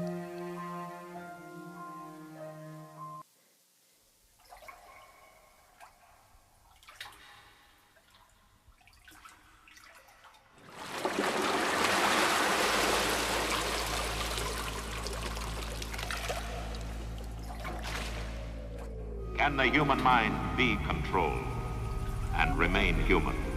Many of today's developments were predicted 35 years ago in what was then called a fantasy. Its title, Brave New World. Is the mind merely a function of the brain? Or is it a separate but closely related element? In the past 50 years, we have come to recognize that in the brain there is an amazing automatic sensory and motor computer that utilizes the conditioned reflexes. And there is a highest brain mechanism that is closely related to what men have long referred to as consciousness, or the mind, or spirit. But the mind, I surmise, can give direction only through the mind's brain mechanism. It is all very much like programming a private computer. The program comes to an electrical computer from without. The same is true of each biological computer. Purpose comes to it from outside its own mechanism. This suggests that the mind has energy. There I must leave it.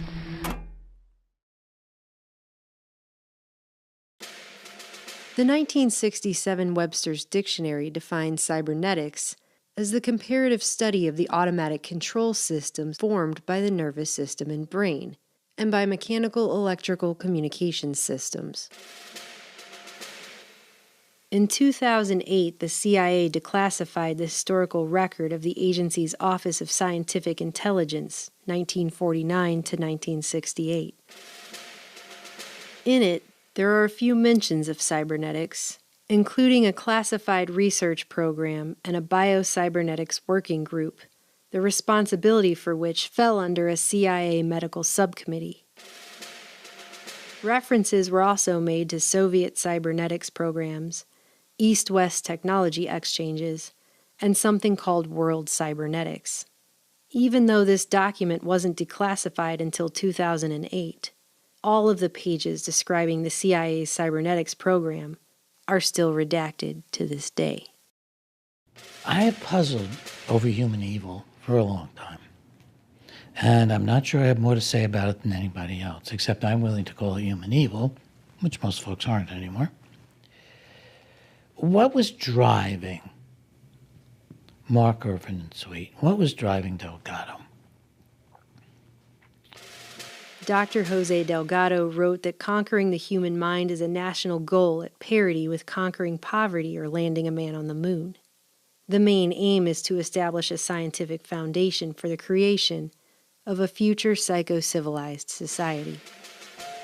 But how many people knew that humanity's new future course toward a psycho-civilized society could be traced back to a highly organized global program to unlock the black box of man's mind, established during World War II, funded by elite foundations, government health and intelligence agencies, and military research branches, run through Ivy League schools, hospitals,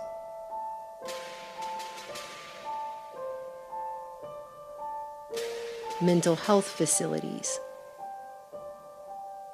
and prisons,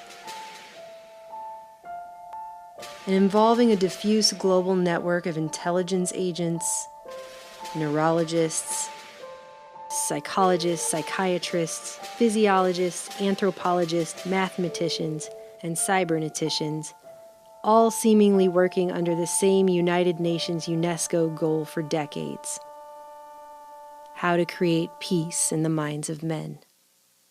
The governments of the states parties to this Constitution, on behalf of their peoples, declare that since wars begin in the minds of men, it is in the minds of men that the defenses of peace must be constructed. In summary, therefore, there is no evidence that the Soviets have any techniques or agents capable of producing particular behavioral patterns which are not available in the West.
Form figure 8, run a couple on the right, run a couple on the right, run a couple on the right. A form figure 8, run a couple on the right, and chase the goose around. Round and around and round and round, round and round and round and round, round and round and round and round, chase the goose around. Form figure 8, run a couple on the right, run a couple on the right, run a couple on the right. Form figure 8, run a couple on the right, and chase the goose around. Round and round and round and round, round and round and round and round, round and round and round and round, chase the goose around.